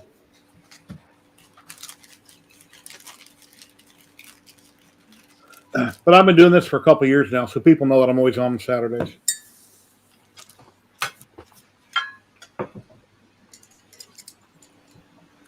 Yeah, that's a bummer about the K2. I figure they've worked out all the bugs and. Yeah, the thing is, though, I might just have been unlucky. You know, if you got to think that maybe they made, let's say they made 50 of these machines, maybe I just got the bum one. Maybe it was okay for 2 weeks, and then just something didn't work out.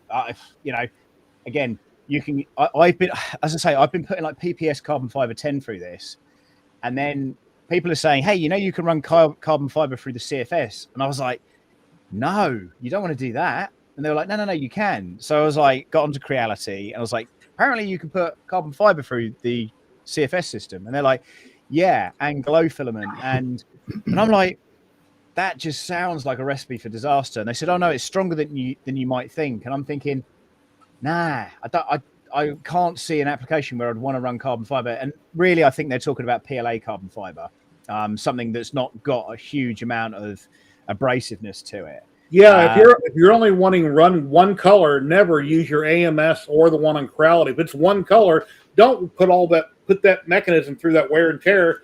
Run a single spool, let it pull it in.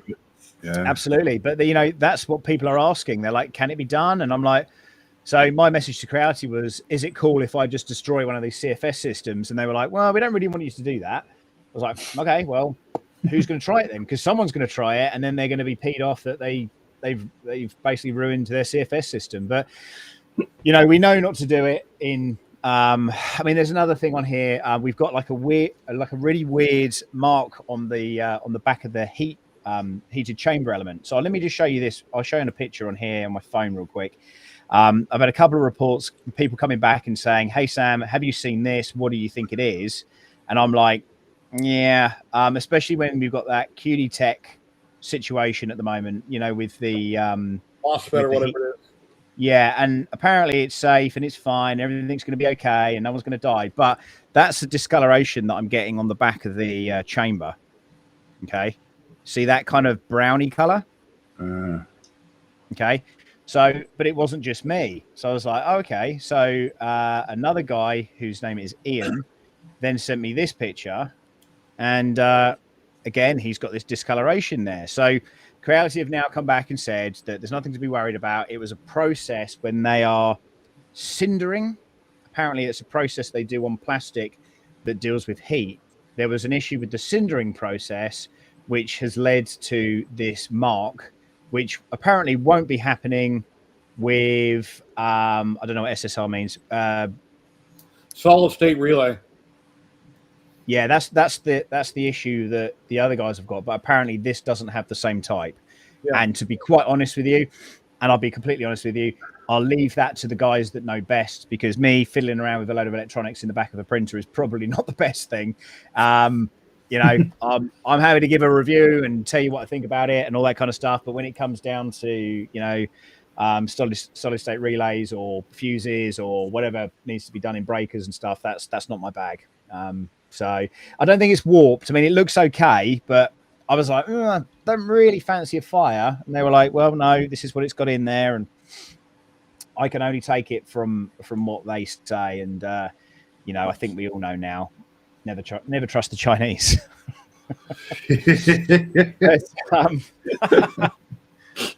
The printable award. No, I didn't. Wow. Prusa won something there. I know that. I've seen something. I haven't seen the video. I've got to go back and watch it, actually. Well, Printables is owned by Prusa, so I'd imagine. Yeah. I would probably the thumbnail. Joseph's there in the thumbnail, so I don't know who won. Oh, okay. This morning when I woke up, I grabbed my monster, sat on the couch, went to YouTube, went to the search function, typed in the real Sam Prentice to see where in the hell's the next video on the K2. I was looking, thinking, okay, he done the one video when he was gone and he's unboxing it.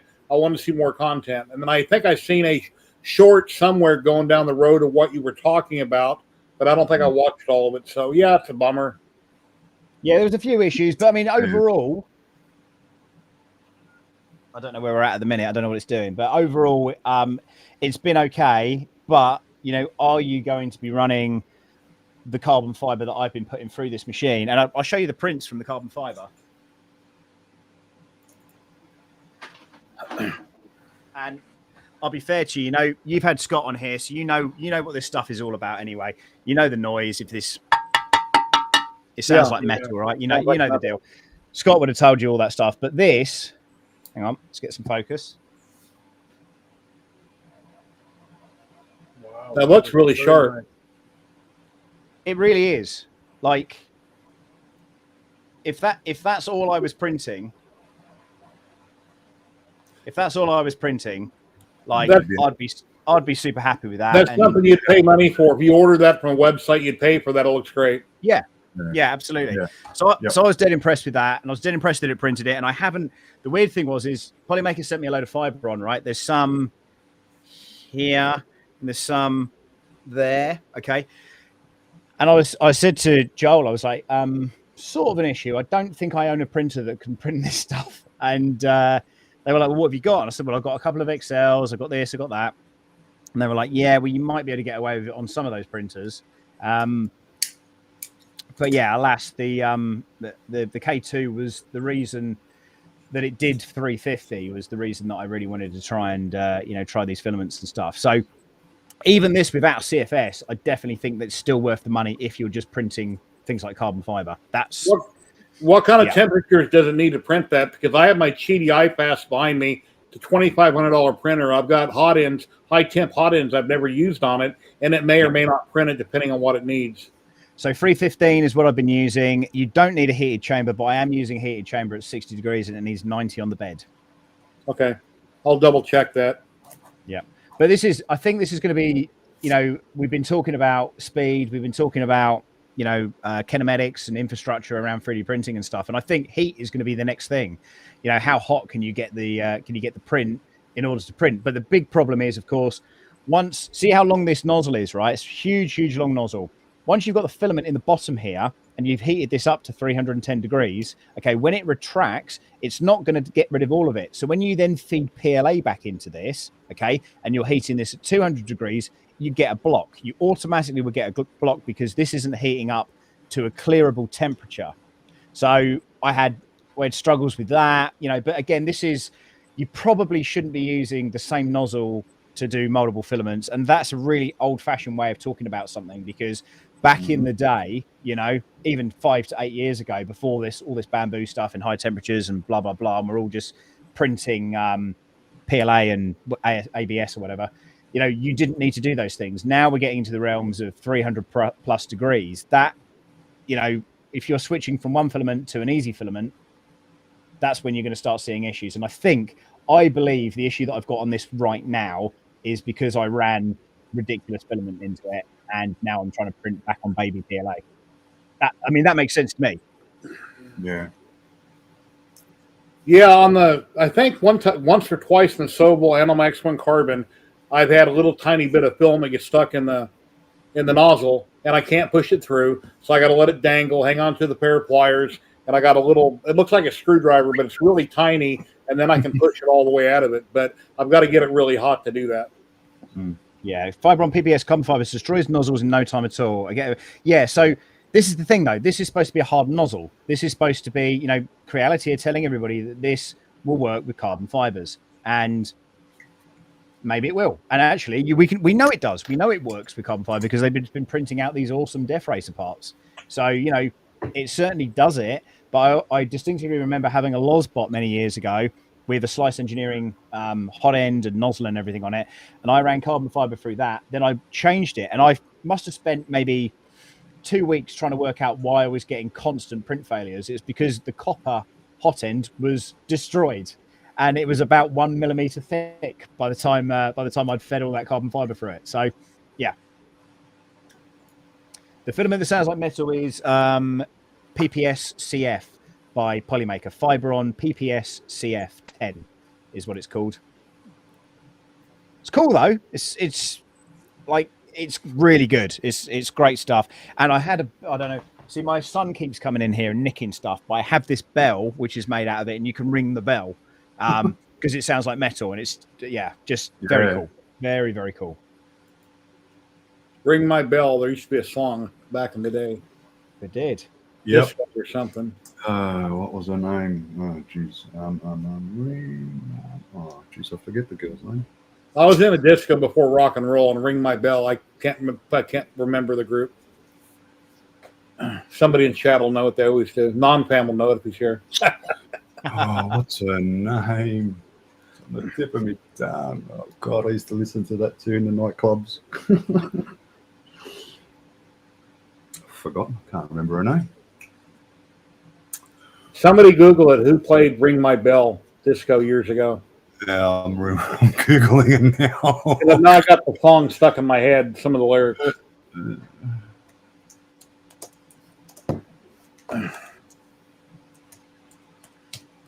Oh, cool. You got the email. Awesome. Very good. Anita Ward doesn't sound right. Okay, maybe it is. Colette is the one that sung "Ring My Bell," but obviously it's an original song would be Anita Ward. Yeah, I don't recognize that name, Anita Ward or Colette. I was thinking it was a group, but okay. Yeah, no, Colette. Yeah, she sang "Ring My Bell." Well, in the nightclubs here in Australia, anyway. Colette, I remember that was a. Ooh, more secret stuff. Kind of. So this is, as you know, we launched the Def Racer kits, and this is one of the Def Racer kits that I've got here. This is going to be a Def Racer Barbie.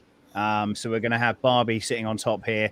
But again, this is all in carbon fiber. This is PET G carbon fiber. All the gearing and everything's kind of made out of that. And then we've just got the Panchroma colors, and this is some crazy color. Which it's a neon color. I'm looking at the box out of the corner of my eye, and when it gets hot, apparently it changes color. So, if it's in the sun or whatever. But yeah, we've got all the motors and everything mounted inside of this chassis. And as I say, we're printing parts. I say it's just me, innit? Just me sat here. I don't know. I've got 4 other neons I've done videos on, and I just put a light on it, and I didn't see any reaction. But I haven't tried heat, so I don't know if they'll change. But I've got a few things. They had 5 colors. I had 4 of the 5 colors. Yeah. So we're having fun with that at the minute, which has been good. But again, like yourself, I think I heard you say earlier, you start doing a project and then something else comes in, and I've spent, I think this year. This is Panchroma. Oh wow! Okay, that's cool. I chose not to paint it. So I thought, well, the film shows off the filament, so why paint it? The back, so whatever that pink is, that's the same. Magenta, I think it is. I think it's the same. Magenta, yeah. It's like magenta. It's purple, like a purple. Yeah. Yeah. That's looks cool. more purple than pink. Stuntman royalty speak. Stuntman.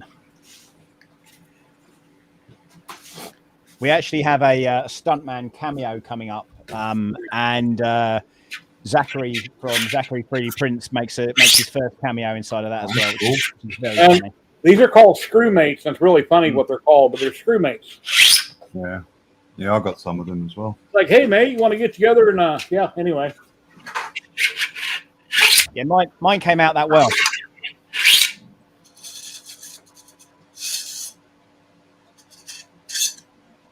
Cool. Yeah, it doesn't work. This is stuck. This is yeah. If you can get it apart, maybe you can clean up the edges with a razor knife or something and get it to twist. No, this is destined for the bin now. That's that was one of those videos that I swear was going to work, and then it just didn't. This came out good on the Mark 4S. That's on the USB stick, some fidget thing. Came out pretty good. That's cool. Yeah, I did it in silk PLA. Come up good. You know who else has just done a cameo? Tripod's Garage has just done a cameo on a video with a guy that comes around and basically fixes cars. So, from what I understand, John basically conversed this guy into coming around to basically fix his car, and then jumped into his video. So, fair play. Yeah, you got an audio glitch, and now your audio cut out. For me? Yeah, it was glitching your audio. Sucks. I don't know. That sucks. Okay. A little bit of a glitch, yeah. Fine now. Okay, wait. What did you get? What didn't you get?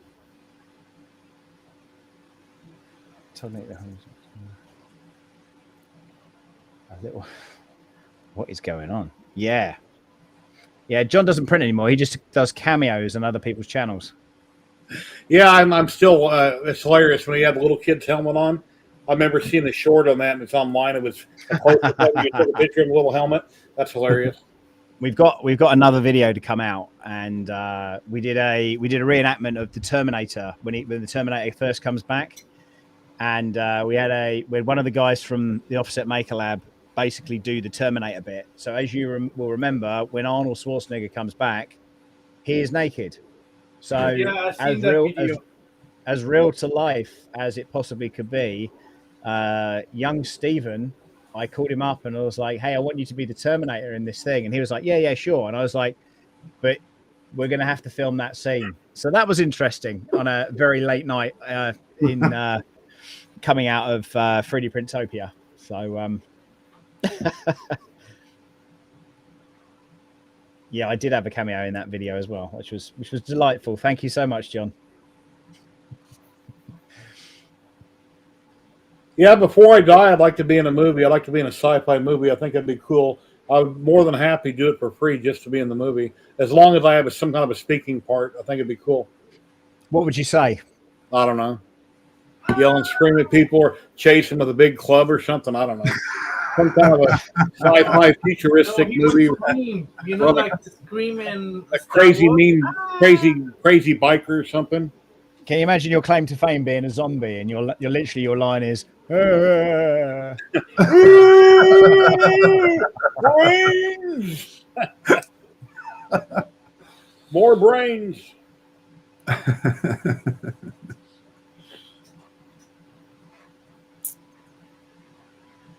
Trying to look at my screen to get that centered.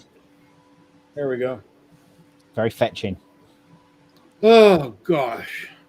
Yeah, it's so much stuff, not enough time. I don't see how you do all that you do because I'm retired and I watch Netflix and a lot of stuff, but I'm trying to work on this video where I have this idea. I need to make something for that company to make them happy. They haven't said nothing, but I know they're thanking it.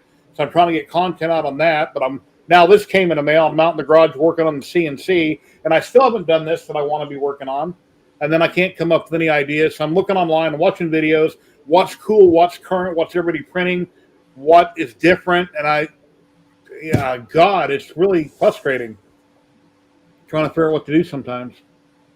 Yeah, it's a lot of work. It doesn't really ever stop. I mean, having editors on board is it's definitely a godsend. I won't mince around that. They put in the time. Oh my God! I mean, this creativity video which has been done. It's been done like a week and a half, and I made him stay up all night to do it. So Question, Jerry, did you just change it to subscribers only mode? YouTube has always been subscribers only. You got to watch for 5 minutes before you can comment. Yeah, because I had it on and it just disappeared. I refreshed it and it says subscribers only. I don't know. Well, subscribing is free on YouTube, and if I don't have Yeah. that turned on, then porn bots pop in with all kinds of crazy X-rated stuff. So on the back end, everybody that streams turns on subscriber mode for 5 minutes to get rid of the porn bots. All right. Yeah, But well, something happened because just YouTube just disappeared. I mean, freaking Oh, I don't know. I refreshed it. It's all back up again. Okay, thanks. All right. All good. Hey, Then back to- there's always a lot of commercials on Twitch or YouTube that happens all the time. Yeah. Whenever I record a video in the back end, it has a box I can check. I can insert ads where I want, or I can let YouTube put them in the middle. I click the YouTube button, the recommended button. They put them where they want to put them. Okay. Yeah. Yeah, another half an hour, then my print is finished. My last piece. Yay! Chris Travis, Jerry. Hey, Chris Travis, how you doing today? What's that, Matt? You cold, Jerry? No, I just put it on to look like a biker. See, man? Got my Harley hat on, dude. I'm cool now. That's not a bike. Not no more. I don't ride no more, but I used to. When I retired at 49, I wanted to buy a nice Harley again. I've had a Harley before. Hey, I rode what bikes my whole life. But in Las Vegas, if you ride a bike, you'll get killed and you'll die and you won't be live streaming. So you can't ride a bike in Vegas. It's not safe. Somebody will hit you. If not today, next week, somebody will run a stop sign. It's not safe. So I'm not going to ever ride A again. And don't, Bugatti. Now that has some power. Don't overtake 1%ers either, eh? Yeah, I retired at 49. I drew unemployment for the last year, almost a year, and then I got my Sons of Anarchy is a good show. And then I got my pension. So I get a pension every month. And in a year and a half, I get my Social Security, and then I can actually maybe afford to do things. Because right now I survive on donations and such because my pension only barely pays my bills. So. Yeah, I watched a video. Some young guy overtook a 1%er. Didn't go down well. He got told. One thing about being retired, enjoy having a job and checking your phone or your watch because your days are long, and at least they used to be to me. I work construction, always waiting to go home. The days took forever to get over with. When you're retired, they go by that quick. They sure do. They instantly fly right by. And you're laying in bed at night, you're thinking about what you do the next day. The next day you wake up and you forget to do it, and then you're thinking about doing it the following day. It just takes time. There you go. TNT, Dynamite. JJ Walker.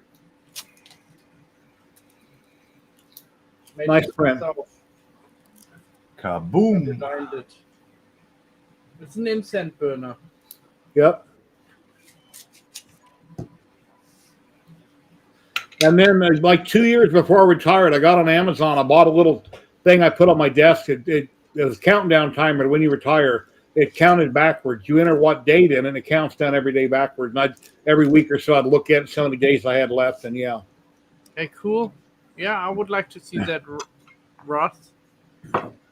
Chris says he'll be 61 when he retires again. I just turned 60 in June. Where has time gone? It's like, oh my God. Yeah, time flies, huh? My wife wants me to grow a beard. I don't want to grow a beard because I look so much older. I look like Santa Claus. But I notice I'm getting a lot of age spots on my cheeks. And if it gets too bad, I'm going to have to grow a beard to cover it up. Hey, he's thinking my Ghostbuster idea was cool. So he might have one next time he comes on stream. Nice. Oh, and Zachary 3D Print sent me the link on Printable so I could download that bust that he did when he got himself scanned at 3D Printopia. You're muted, Sam, or you're just not talking. No, I was thinking when you said bust, I was like, oh, I didn't think you meant bust. Well, this is Matt Farmer right here. And I printed this a long time ago, done a video, and I had Matt Farmer send me some audio clicks. So in the video, I'm talking to the statue, and then I would have him answer me because he'd done the audio clips for me. And then I have one for Zachary I haven't printed yet. And I know somebody else on screen that done one of these a long time ago, and I'm still waiting to print it. And I don't know if he'll ever send it to me or not. So then I can have a little set of makers. Yeah, it's not creepy at all. Yeah. No, he uses them as voodoo dolls. You know, he puts little pins in them. He heats the metal pins up and then sticks them in the filament. Yeah, My I wife's think mom, for her birthday, bought her. She bought her a bunch of stuff, but she got these little bitty. They look like voodoo dolls. They're about that big. They're made out of cloth. I call them voodoo dolls. I don't remember what they were. I took that from our Melbourne EUC rider's actual thumbnail, and that's like in the center, and you got like the sun, the background, and the. Looks good. And I just took it out, and I don't know how the hell I made it, but I made it. It's kind of my own design, but not, if you know what I mean. It came up pretty cool. That's for us. I'll make a few of these, give them to the boys in the EUC community. Oh, there's John. This guy's only got one leg. He prints his own supports, though. Yeah. That's cool. Yeah, when I went skydiving, I broke my right foot, and I had a big four-wheel drive at the time, and it was quite a challenge to get in my truck, pull myself up in it backward, drive with my left foot. Because you're used to driving with your right foot, and all of a sudden you got to use your left foot. It takes some getting used to. Yeah. For braking and accelerating. Dreamboy, thank you. I'm not 34. I mean, look at this. I got white beard almost.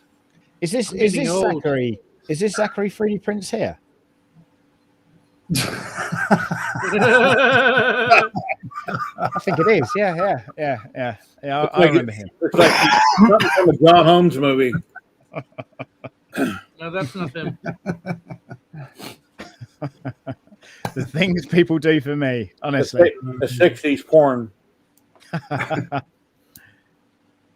Oh yeah, I'll quickly show it. I got a few. I've given a couple away actually. I've sold one for $50 actually. Not bad.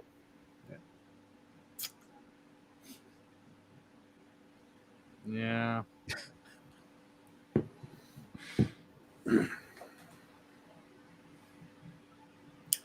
So what's on the horizon? Are you staying home for a while? You got a place you got to be? What are you working on? Anything you want to talk about? People don't know? Yeah, sure. I mean, obviously, the tiny bike thing that's happened. Unfortunately, I don't have a tiny bike here. I've got one in Prague. I've got one somewhere else in Europe. We got a load over in the States and stuff, but I don't have anyone in the UK. So I'm off to Form Next. That's the next thing that's in Frankfurt. That's in like 2 weeks' time, I think. Hopefully we're going to see some good people there that I haven't seen for a little while. Honey Badger 3D, James might be out there. I think Phil's going as well. So that should be good fun. And then I think the week or two after that, then we have Smurf. Then I've got a Droid Builder event that I'm hosting, which is the week after that. And then it's Christmas. So I'm doing pretty much nothing for the rest of December. And then things really start taking off again February time. I've got a couple of things going on there, but so the next big project is we moved from the tiny bike, which is a stepping stone, and the project's called Print My Ride. So the ethics behind Print My Ride is how do we move a human being from point A to point B using 3D printing? That's literally the metric of that. The idea behind it, though, of course. If you do cross oceans too? Yeah. So the next one is going to be. So we've got a go-kart. We then got an amphibious vehicle, which is going to be very interesting. And, as we move on from that, there's going to be a couple of other adaptions that are sort of put aside from that. We had a meeting tonight with the Offset Maker crew. They've got some really good ideas on spicing up the Def Racers, which we're not there yet, but we're going to be there, I think, quite soon. So I'm really looking forward to that. But yeah, I mean, Def Racers is still a big thing. And as I say, 3D printed stuff you can ride in or on is very much a hot topic for me right now. So yeah, we shall. Now I've got some big printers. We can hopefully print some big things. That's the mux. Nice. Yeah. Just recently, I did. I need to exchange the hot end on my T500. I don't like it. It's sometimes inconsistent. Have you changed the bed? No, not that either. I need to change the bed out and the hot end. Yeah, I mean, I stopped working with them when Sobel bought them. So, but yeah. I ended up buying the twin light for the Prusa Mark III Plus. Oh, nice. And I've still got to do the twin for the Mark 4S as well. I did that the other day. A little bit of soldering. Pretty good. Turned out all right. I'm happy with it. Does the AT-AT from James Burton count, Sam? Yeah, that's cool, isn't it? That does look cool. Yeah, I don't know how long he's been planning that, but every now and then he'll come out with an absolute banger, and it'd be good to see. I don't know if that's going to be at Smurf. I hope that it is. I hope that it's there. But his stuff is quite crazy, really, because obviously these guys seldomly put out files. So Ivan Miranda and people like that, you'll never be able to download their files. They don't generally give them away or allow them for sale just in case there's an accident or anything. So I think one or two of them probably do, but regarding things like how to wire up motors and how to set things up is very much at your own peril. So we're taking a similar stance with that. But again, I just want to be making cool stuff and riding around on things that I shouldn't really be riding around on. I mean, honestly, we did 18 miles an hour at the top level for the mini bikes, and those things are deadly. Hey, you know a little bit about drones, Sam? Drones, yes, a little bit, yes. Yeah, mate, ask away. How about we make a drone what is not flies, but it's a drone for water, a boat, and then set it off here in England and let it go all the way to New York, and somebody catches it over there. That's going to be a bit hard. The batteries would be too heavy to have something to give enough power to go that far. It wouldn't happen. Solar You won't panels. get that distance. Solar panels. You have wind. You won't get that distance. You're thinking of what if it was a solar panel that was on the sea and then it just ran when it ran? Yeah, or also on the ocean there's water. I mean, always sun, or there's always wind. One of the two, or none. But then I'll tell you what, mix Matt, you between work on those it. two. You work on it, and if it gets to moving, we'll have a look at it. How about that? All right. Well, you Boat is can easy make to do. you can virtually put whatever's on this on a Yeah. hovercraft and make your own little hovercraft to go scoot along the ground. There's a few vids out there already. That's cool. Yeah, my idea is basically Will Big True Tech be doing anything? Yes, they will be doing some stuff with the tiny bikes. Unfortunately, though, the hardware that goes into the tiny bikes may not be going into the go-kart, because we need bigger motors. The one I'm doing at the moment is a 14 kilowatt motor, so it's quite a size. The bearings might not take it either. What's that? DJI? No, CADX. CADX That's, walks now. Yeah, they're the new Right. goggles. Yep. Oh, okay. Oh, I thought that was a drone without blades, the way you're holding it. Okay. No, this is what I use to fly that.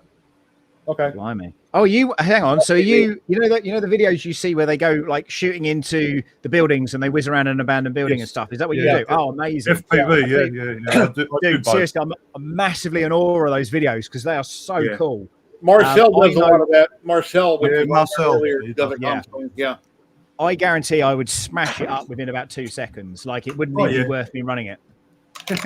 Oh no, you still get, and that's me remote that I use. Oh, nice. It's got a new system on it called ELRS, which you can go really, really far with that. Wow. No problem. Yeah, like this little drone, right? You haven't got enough battery maybe 3.5 minutes, something give or take. This will go like 20 kilometers, but the battery's not enough to go that distance. So, Yeah. Yeah. but yeah, with Blimey. you got ELRS, which is a new system. The old one was TBS, Team Black Sheep. Pretty good. Yeah, Did you hear my that, Matt? idea- 3.5 minutes. Putting you to shame, buddy.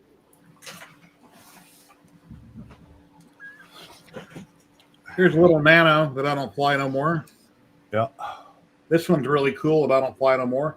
It comes in a case of light that makes sound. It's really this. Dude, for next time, you need to spice this up and you need to go live with one of those and then fly it out the window and do something crazy. Yeah. I used to do that, Sam, with live stream on my old channel. I lost it, but yeah, it was called Mars FPV Drones. That's how I started, 2018. Got right into drones, got my drone license. I got Phantom 4 V2 2.0, and yeah, that's where I started. And yeah, Amazing. and So- then got into FPV and haven't touched my other drones basically. GPS drones we call them. So yeah. You know FPV. Yeah. Once you go FPV, you don't go back. Right. Yeah, but How I love about little. satellite I phone? like little whoops because I got my race gates and stuff like that. I've won a couple of races here in Australia, and I'm not the best of flyers. There's heaps better people out there than me, but I just love it. Like my very first race, everyone did 22 laps. I did one. There's a lady. I flew into the guy's nose. Oh, it's just so much fun. There's a lady I watch on YouTube called Itchy Boots. A lot of people may know who that is. She travels around the world on her motorcycle, and she'll stop quite often, put her drone up, and it will follow her. It'll go look around. You'll see her on her bike riding, and it'll just be way up in there looking around and following her. And she films some really cool stuff. She travels all around the world on her bike by herself. Huge well, we should be using a Skydio. We can't get Skydios in Australia. They won't sell them to us. Yeah, Itchy Boots. It's actually, here, what she's doing is illegal because you're not. Yeah, it's got to be line of sight. If you can't see your drone, you're not. I wouldn't be posting it here in Australia. Yeah. Because the company CASA, if they see it, you're screwed. You got to be a little bit careful. I live near an airbase, so even if I had a big drone, I can't fly it outside. You can't fly it. Have it fly into my house. I'm not licensed. I don't, anyway. Yeah, same here. You got to be about 5.5K. If you're out and you randomly happen to film something happening with your drone, you're not licensed, and you post it, and somebody else posts it, everybody gets in trouble, and it's a lot of BS. Yeah, what's called the Park 107 or something license. Yeah. I don't know much about it. I think the ocean would be a better choice with drone flying or drone boat. So I think it would be cool. Well, Matt, they've got drones. You use pool noodles. You just put pool noodles on the bottom of the legs, and when the drone hits the water, it's pretty good. You just got to be careful. If it's very wavy, you wouldn't. I don't even want that it flies. I want that it swims across the ocean. There's or go all around the world once, maybe. There's an actual drone that will submerge underwater. A lot of guys use it for fishing to take their lures out and drop the lures. So yeah, it's not bad. It's not bad. And then those ones, doesn't matter if it hits the water, they can actually be submerged in the water and come back out and take off again. Cool. Yeah. Yeah, Chris. There's a lot of rules that take the fun out of flying drones.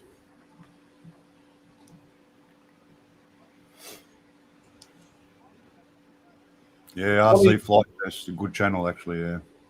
Been streaming for 3 hours 40 minutes. We still got 27 people watching. 14 viewers on Twitch, and the rest are on YouTube. Gave away 2 rolls of filament today. Had some great makers on. If you got anything else you guys want to talk about? I'm thinking about raiding out and ending the stream. Yeah. In 15 minutes, my print is finished. All right. And then the LA Hobby guy will be on in about an hour and a half. Him, Jeremy, and Patrick will all be on. They stream on 3 different channels. So if you're into anything lasers, please give them a like. Go check them out. Laser Maker's Realm. Not Hobo with Wood. He's not with him anymore. Oh. Finally got an email. HTL Customs and the LA Hobby guy. I finally got an email from Big Tree Tech for the Death Racer kits. Oh, yeah. So I have to contact them, and I want to do this by Monday, hopefully, that they have it, Cool. So, because I want to print it before I come to Murph. And Peds Live, last week I didn't raid into Polymaker. I raided into another channel. The guy was building, what do you call them? They shoot foam darts. I can't think what you call the channel. What do you think I should print it out of, PETG? Whatever you can, whatever the strongest material is. I mean, a lot of people have won with PLA, straight up PLA. Other people have, the idea, I think people will get misconstrued with some of what the actual idea is. The idea is to knock someone's head off. It's not to decimate the opponent or the other player. You just got to be, all you got to do is take the head off. Simple as that. Yeah. Yeah, my thinking is too, I kind of want to have a second version what I want to modify, but that it goes out of my garden, and run around the neighborhood with a little camera on it. You mean like an upskirt thing? No, what the hell? Gee, Good God, Matthew. no, just to race, you know. Alrighty. Well, I'm gonna, with Liz's suggestion, I'm gonna raid into Astro Canuck.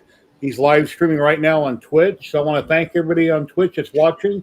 Thank you, everybody on YouTube. Thank you for the donations. I really appreciate it. The subs, the follows. Thank you, Sam, for being on. Mark, T3D, thanks for being on. Matt German, thanks for being on. I really appreciate each and every one of you. And we'll be back next Saturday, 12 p.m. Pacific. Let me get the raid started on Twitch. Everybody have an awesome day, and we'll see you next time. See you next time, everybody. Have a Nice lovely seeing day. you all. Take care. Have a good weekend. Hey, you're not English? Here English goes the raid like now on this. Twitch. Take care, everybody. Have a great day. Bye-bye.